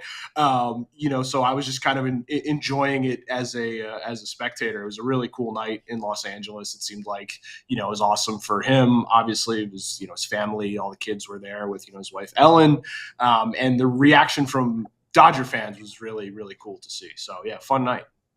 Andy, I hope this gets your book sales up because we chatted in New York and we had a long talk in New York in the dugout. And then Kersh came over and we talked with him for a long time. We talked about multiple things. But what I want to know is how did you get to be such a tight confidant, I guess, of Kersh? Because, he doesn't open up to a lot of people, right? From what little I've been around him, he's kind of, and it's not a bad thing. He's a great guy when you talk to him, right? But how did you get to be the one to biographize him? Is that the right word? To write his biography? How was it you? Why did he pick you? Well, mostly because Tim Brown moved to North Carolina, I think, and was no longer living in Los Angeles. Look, I mean, I think that I don't proclaim to be like, it's nice of you to say, I guess, confidant or whatever, but like, I just looked at it as like, I covered him for a decent stretch of time when I was at the Los Angeles Times. I've continued to write about him while I was at the Athletic. I've always, tried to be fair. I've always, when I was covering the team for the Times, I viewed my primary mission as like trying to explain Kershaw to the readers because he was such a historically important, character and person in, the history of the franchise. And I've, he didn't really pick me for it. It was my idea to write it. And I think that he was very, very gracious with his time, but he was also, kind of allowed me to like, spend a lot of time with him, spend a lot of time, with his family, didn't ask to like read what was going to be in the book. He insists he still has not read it. Didn't ask for like money for it. It was, so it really was like kind of an ideal subject by, writer relationship. And so I'm very, grateful for that. And I kind of look at it as like, he understood that he has had a career that someone was going to write a book about someday. And so when I approached him with it, he kind of looked at it as, Andy seems like a fair guy and, he'll do an okay job with it. And he's been very gracious about the whole thing. What do you think this number 3,000 meant to not just Clayton, but Ellen too, and just his entire family as a family man that he is? Yeah, I mean, I think it's funny, like in doing the book, most of the reporting was done like 2 years ago or so, in like 2022 and 2023. And when he was thinking about whether to retire after the 2023 season, he was like, I don't care about 3,000 strikeouts, even though he knew exactly how many he needed to get to 3,000. It was like, he's like, I'm not coming back for that. But I think that as he got closer to it, he sort of was able to admit how important it would be to just kind of add that final capstone. And, for the kids too, like they're at an age, especially, his two oldest, Callie and Charlie, where like they're actually like able to experience this, they can actually sort of remember this stuff. It's not just going to be sort of like images in their, mind as they move forward, and they can be more, active participants. And so I think that part of the reason that he's wanted to keep going is because, he wants his kids to be able to, just sort of be part of this more, actively than they had been when they were, toddlers. And so, yeah, you could just see,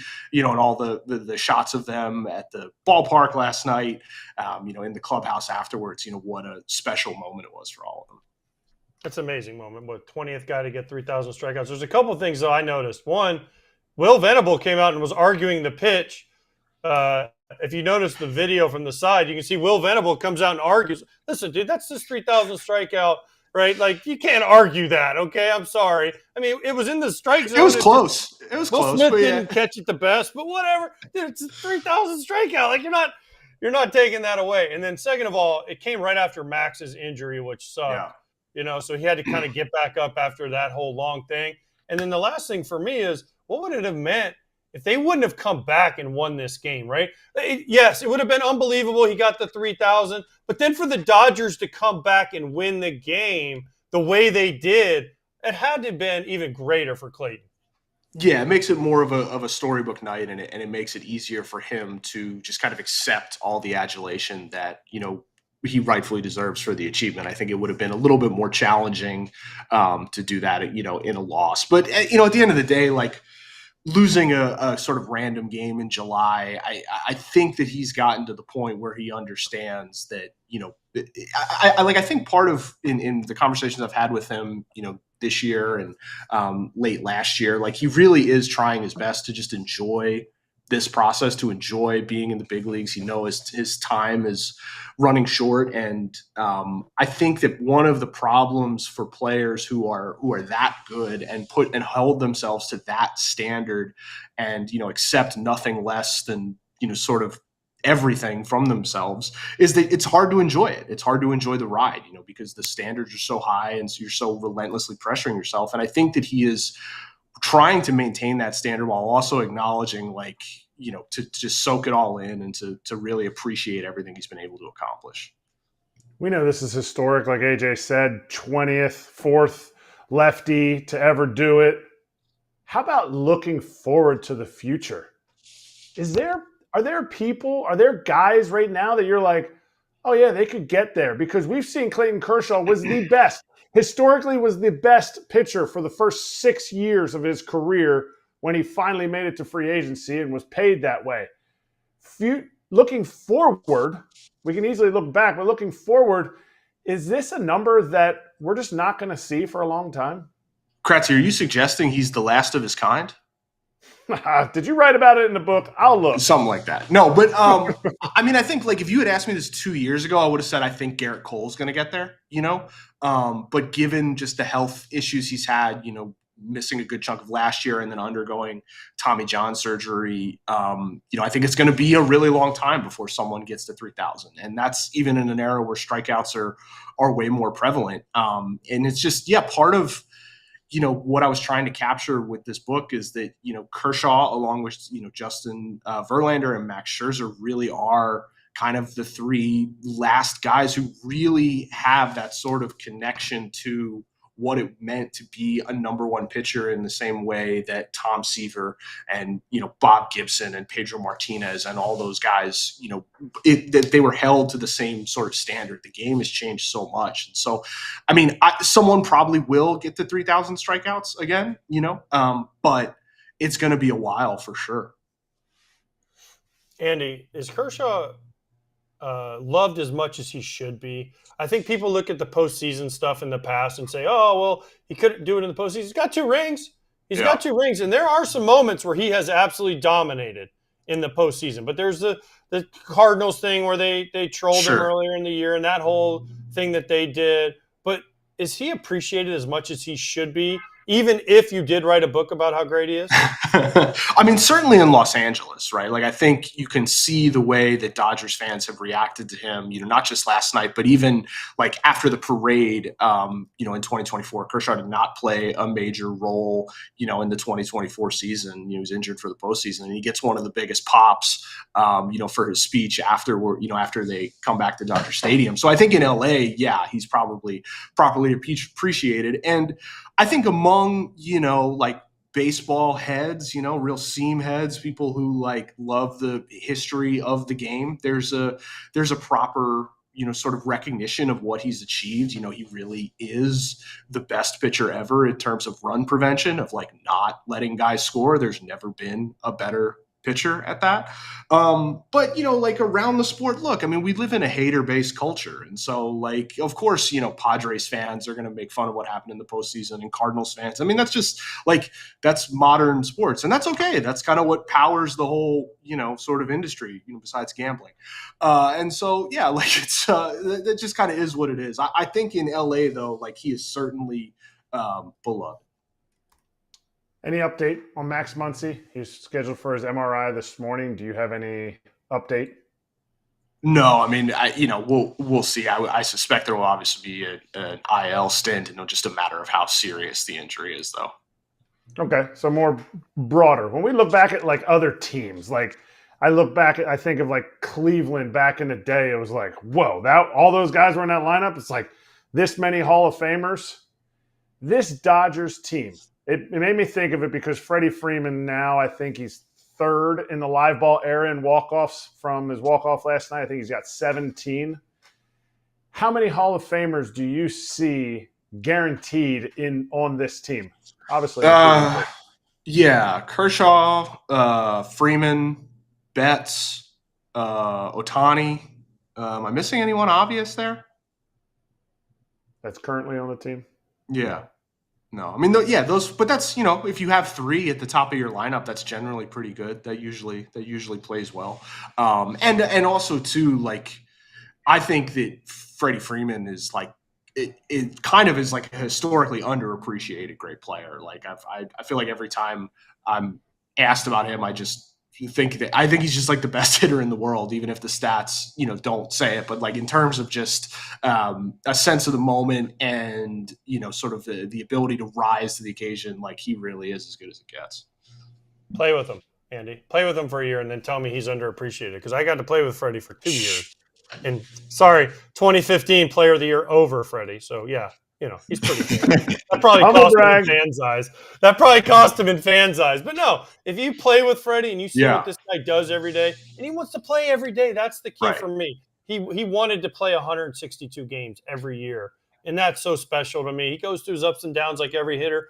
But if you need a big hit and you need a dude to get you a single with the game on the line, Freddie Freeman is tough to beat.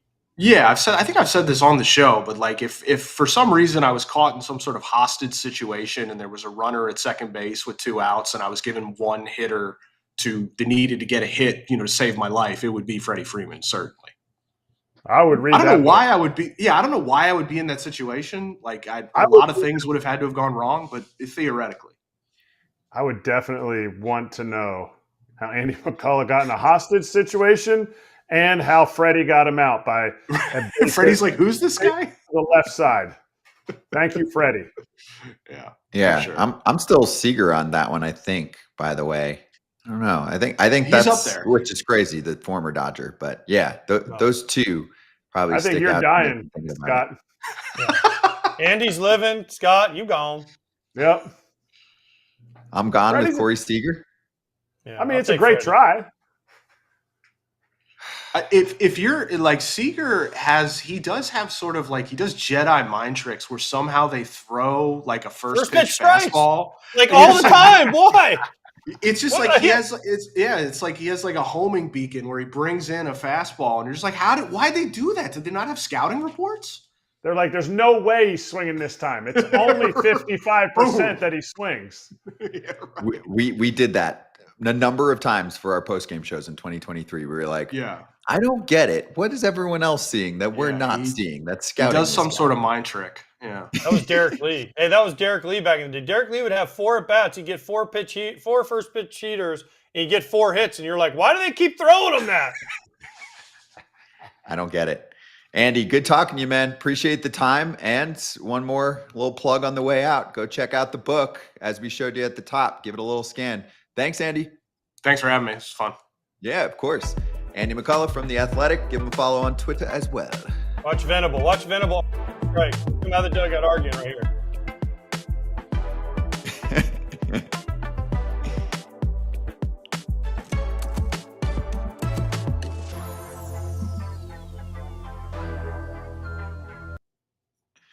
Wait, Venable argued on. Did you see him when they went over whoever Otani's shoulder? You can see Venable coming out of the dugout to argue the strike 3 call. Like, dude, it's his 3,000 strikeout, bro. No, it was going to be a double switch. He was definitely calling for a double switch. Double switch when there's no pitcher hitting? Dude, it was unbelievable. Like, it wasn't Jim Wolf. I think Jim Wolf was the home plate umpire. Jim Wolf's from L.A., brother of Randy Wolf. Like, trust me. Clayton wasn't. If it was anywhere, if the catcher caught it, it was strike 3. Jim Wolf's which is good. I don't have a problem with that. Strike 3.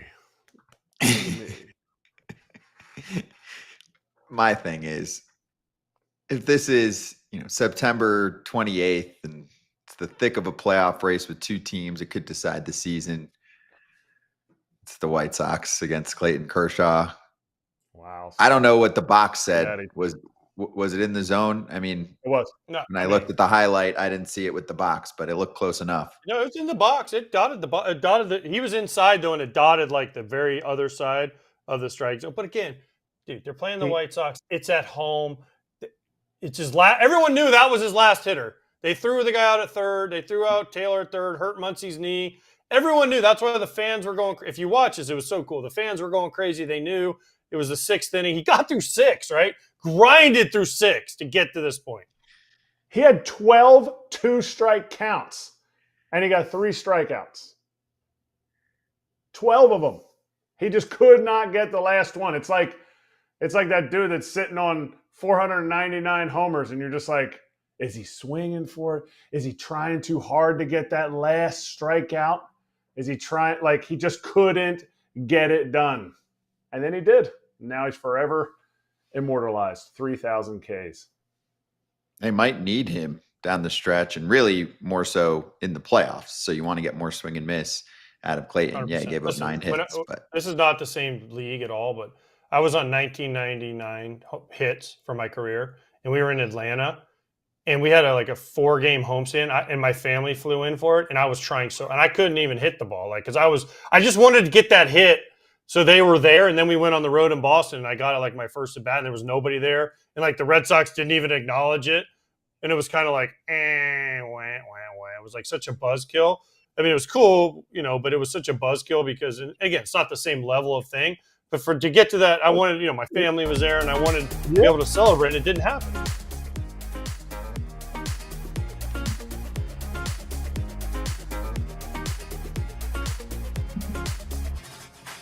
Yeah, that's what he said. That's what he said. That's what he said. That's what he said. all right, we've got 2 breaking news updates that happened during the show. So let's start with Yordan Alvarez. There was a video circulating that was from last night, directly from Yordan himself. This is from Matthew Alcoin. I'm not going to be able to get this right. I don't know if he's a fan or if he works in the industry. Sorry, Matthew, but good job on this. Directly from the man himself. My dad asked, and he said, quote, "My ligament popped during my rehab stint, and I won't be swinging for 6 weeks." The Astros came out with a statement today during the show. Yordan Alvarez and the Astros received some encouraging news from a hand specialist that examined his sore right hand on Wednesday. As part of the exam, additional imaging was done on his right hand, which revealed the main cause of his current pain is due to inflammation. The specialist also indicated at this point in the recovery process, the small fracture that had been sustained is now a non-factor in the discomfort that Alvarez is currently experiencing. As a result of the exam, he received 2 injections in his hand on Wednesday. He's going to refrain from any activity involving his hand in the upcoming days. This was not the first time that he had received injections in his hand while on the injured list. Oh, and then it was really 5 paragraphs in that news release. So we just started there. We don't have 20 minutes to go through the whole thing, but they did describe the diagnosis as, quote, encouraging news. So I don't think there was, and production team helped me out, any timetable put on there like we saw from that video clip. So TBD, and this is where things get confusing again. I mean, Yordan said he's not touching the bat for 6 weeks, and the Astros are in a couple days he's going to start swinging. He got some, but he had that nice first class seat. You could tell by the way I like to fly with the first class little divider there, where where you can just, I'm gonna put the divider up and hide. So, but yeah, I mean, who knows? But the Astros would love to get him back. I know that I was there last week. They want him back. They just don't know what's going on. And again, I don't know who he went to see, but there's a guy I know that I went to see that's the best hand specialist in the world, and his name's Thomas Graham. He's awesome. So go see him maybe. I don't know. Not swinging the bat for 6 weeks would be a problem. You're looking at end of August. You're looking almost September to come back at this point. Yeah, I don't think in the release we got any timetable besides that he's just shut down for now. Good news. Good news. Pena's starting activities this weekend. That's huge. But again, it's a rib. Don't look at Luke Weaver. I know he's a pitcher. I know he said, it was some bad breaks, but he's come back from that oblique side rib thing, and he hasn't thrown real well. To me, the Astros, how they do this week, you never want to rush your stars back, because then all of a sudden, let's say they both come back in August. Now all of a sudden you're picking up 2 stars that are trade deadline acquisitions, and they're fully healthy. If all of a sudden the Mariners close the gap a little bit and they have to try to rush them, That always scares me, especially with sides, Yordan, hand, wrist, all those small bones. I'm with you. All right, we'll see what happens. We'll see what the timetable is. I mean, we'll see when he starts swinging a bat again. That'll be the determining factor. FT fam will be right back. We have new news on the investigation that MLB is putting together in regards to Luis Ortiz.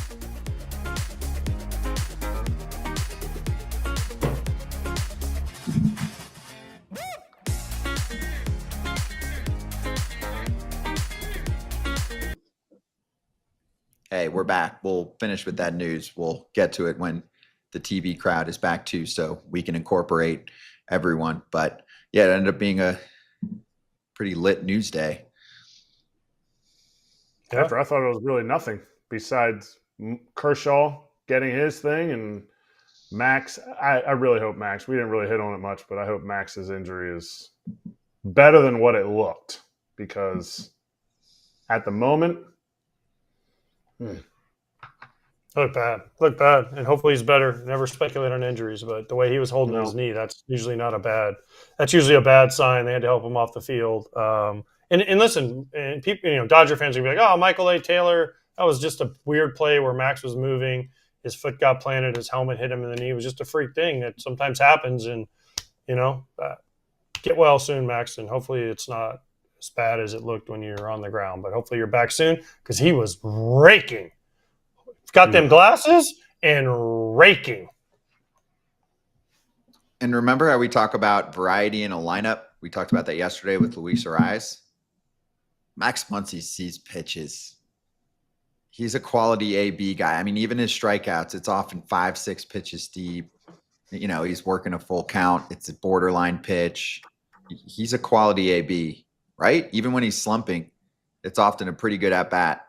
Guy that works counts and sets a tone. So I think it was last year when he missed time. And at one point, some of the guys were like, we miss Max. Look for at more their than production. just his individual stats. Look at their production. Not necessarily wins, losses, because the Dodgers just win all the time. Look at their lineup production when Max Muncy is in there. It's pretty impressive. I wish I had the numbers in front of me, but it's pretty impressive how he changes that lineup. And you would never think, oh, he's the best hitter. But the way he works at bats, it infiltrates to everybody else's at bats. Yeah, it's funny. He's a streaky hitter.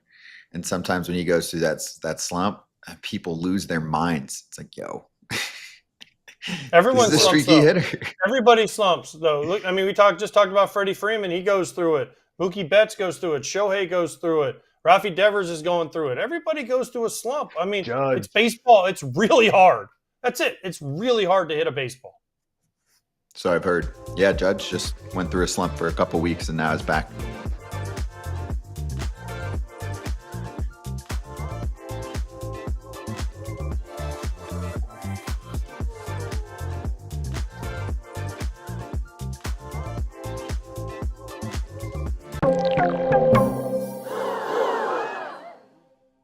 Here's some foul territory breaking news. We have more on the investigation with Major League Baseball looking into Luis Ortiz, the Guardians' right-handed pitcher. He is being looked at for 2 individual pitches, one on June 15th, another on June 27th. They were flagged by a betting integrity firm. So they have firms like this that look into anything suspicious. And I don't have the rest of the details because we're on the show right now. But AJ, I will speculate a little bit. If you're looking at those 2 pitches, you can live bet on what a pitch is going to look like to start an inning. And it looks like it was those 2 pitches to start an inning. I think they were both pitches that were way off the plate. Yeah. And what can happen here, just knowing how these firms work, is they can find out if there's been heavy activity on something like that. It's suspicious. And then you can start a real investigation. Here's the 2 pitches, not very competitive, to start innings. Yeah, it's very random too. It's the first pitch of certain innings, and it was a ball or a hit batsman. And both of them that he threw were not close. Now, listen, this is not him gambling on baseball like we talked about, like where he's betting on his team. This would fall into like the integrity of the game, and you're telling people. And again, I'm not saying he did this, okay, but this is what they're looking at. This goes back to the integrity thing, where basically he told someone, hey, in the second inning, I'm going to throw a ball first pitch, and bet on it. And that's what it looks like. They're trying to see if that's what happened. I'm not saying it happened, but that's kind of what they're looking at. And if it's the live betting, this is what can happen. And that's why baseball is trying to curtail the betting on baseball and every other sport, because you don't want to question the integrity of the game.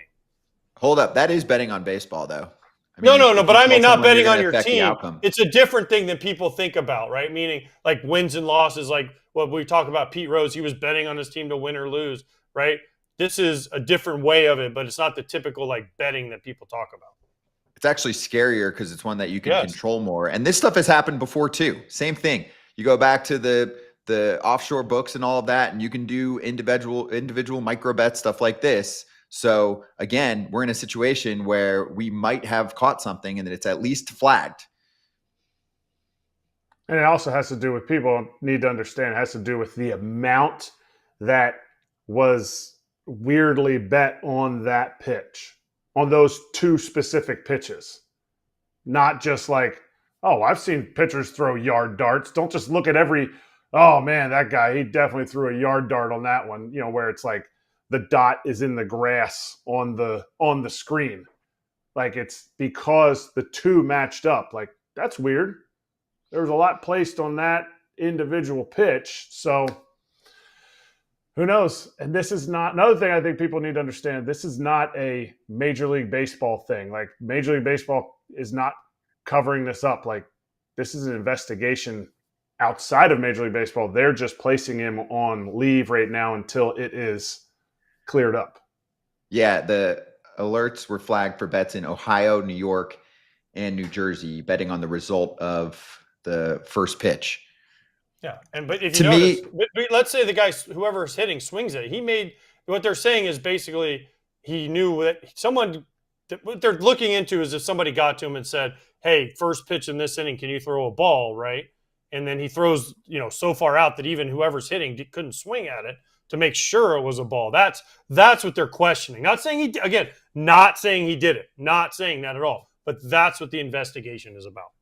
Yeah, and if that does prove to be the case, then that probably will be, you're betting on baseball, you're banned from the game. That's fixing a game. That's The integrity. You're fixing a game. Exactly. And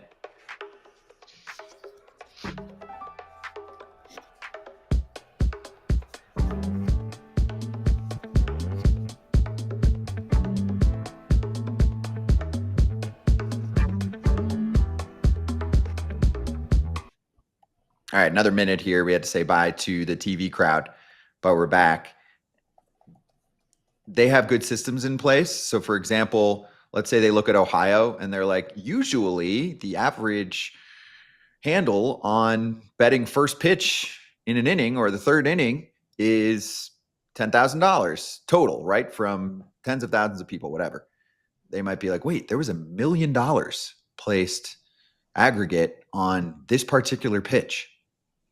That gets flagged. That's how you catch things. We've caught some people in college baseball doing things where they're like, why is this random midweek college baseball game getting so much handle?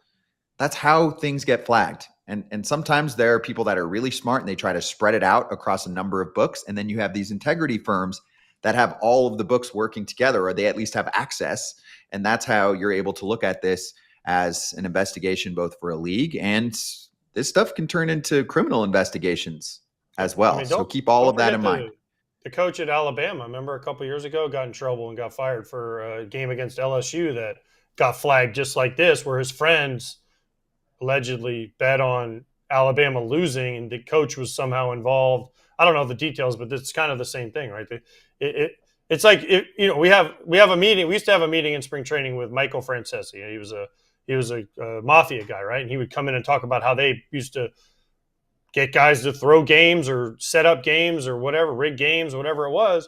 And he'd be like, if someone approaches you about this, don't do it. Say no. Do not get involved in this. Don't bet. And then you owe money, and then they come to you and say, hey, well, let's set up this game. And there was a basketball team, whatever, Boston College, I think that they did, whatever. I mean, once people get behind the eight ball with money or whatever it is, and then they got to catch up, and if it's illegal or even legal, hey, I got to make money fast, boom. But it's not the way to go. Don't try it. But the MLB used to have a mafia guy come in and talk to us about this too. And they told us, this is something that I think some guys forget. If anybody ever approaches you as a player about this, just tell somebody. Or else you don't tell them, you can be considered liable. Like it's saving, just dotting all your I's, crossing all your T's. That's it. Just make sure you don't get involved with this kind of stuff. College basketball, if you look back, has probably had so many issues that we never found out about, because you can make an impact on a game. And for years, you would have players who obviously are basically not making a penny. And there are opportunities to affect outcomes, especially, I mean, because you could bet on super small school, nothing games, right? And it's not really trackable if it wasn't legal. You can't really track what's going on in the same way. So I'm sure that was going on. Anyway, to be continued. We'll see what happens over the next few days here. But Ortiz will at least not pitch through the All-Star break. For us, we get a little quickie break tomorrow, July 4th. We're off. Then we get the weekend back on Monday. Alana Rizzo will take over for me on Monday with the guys. I'll be back on Tuesday. And we will be at the All-Star game in the Battery for live shows. We'll give you more details early next week. Enjoy your little 4th of July plans, guys. Happy 4th. You too. Thank you. Bye.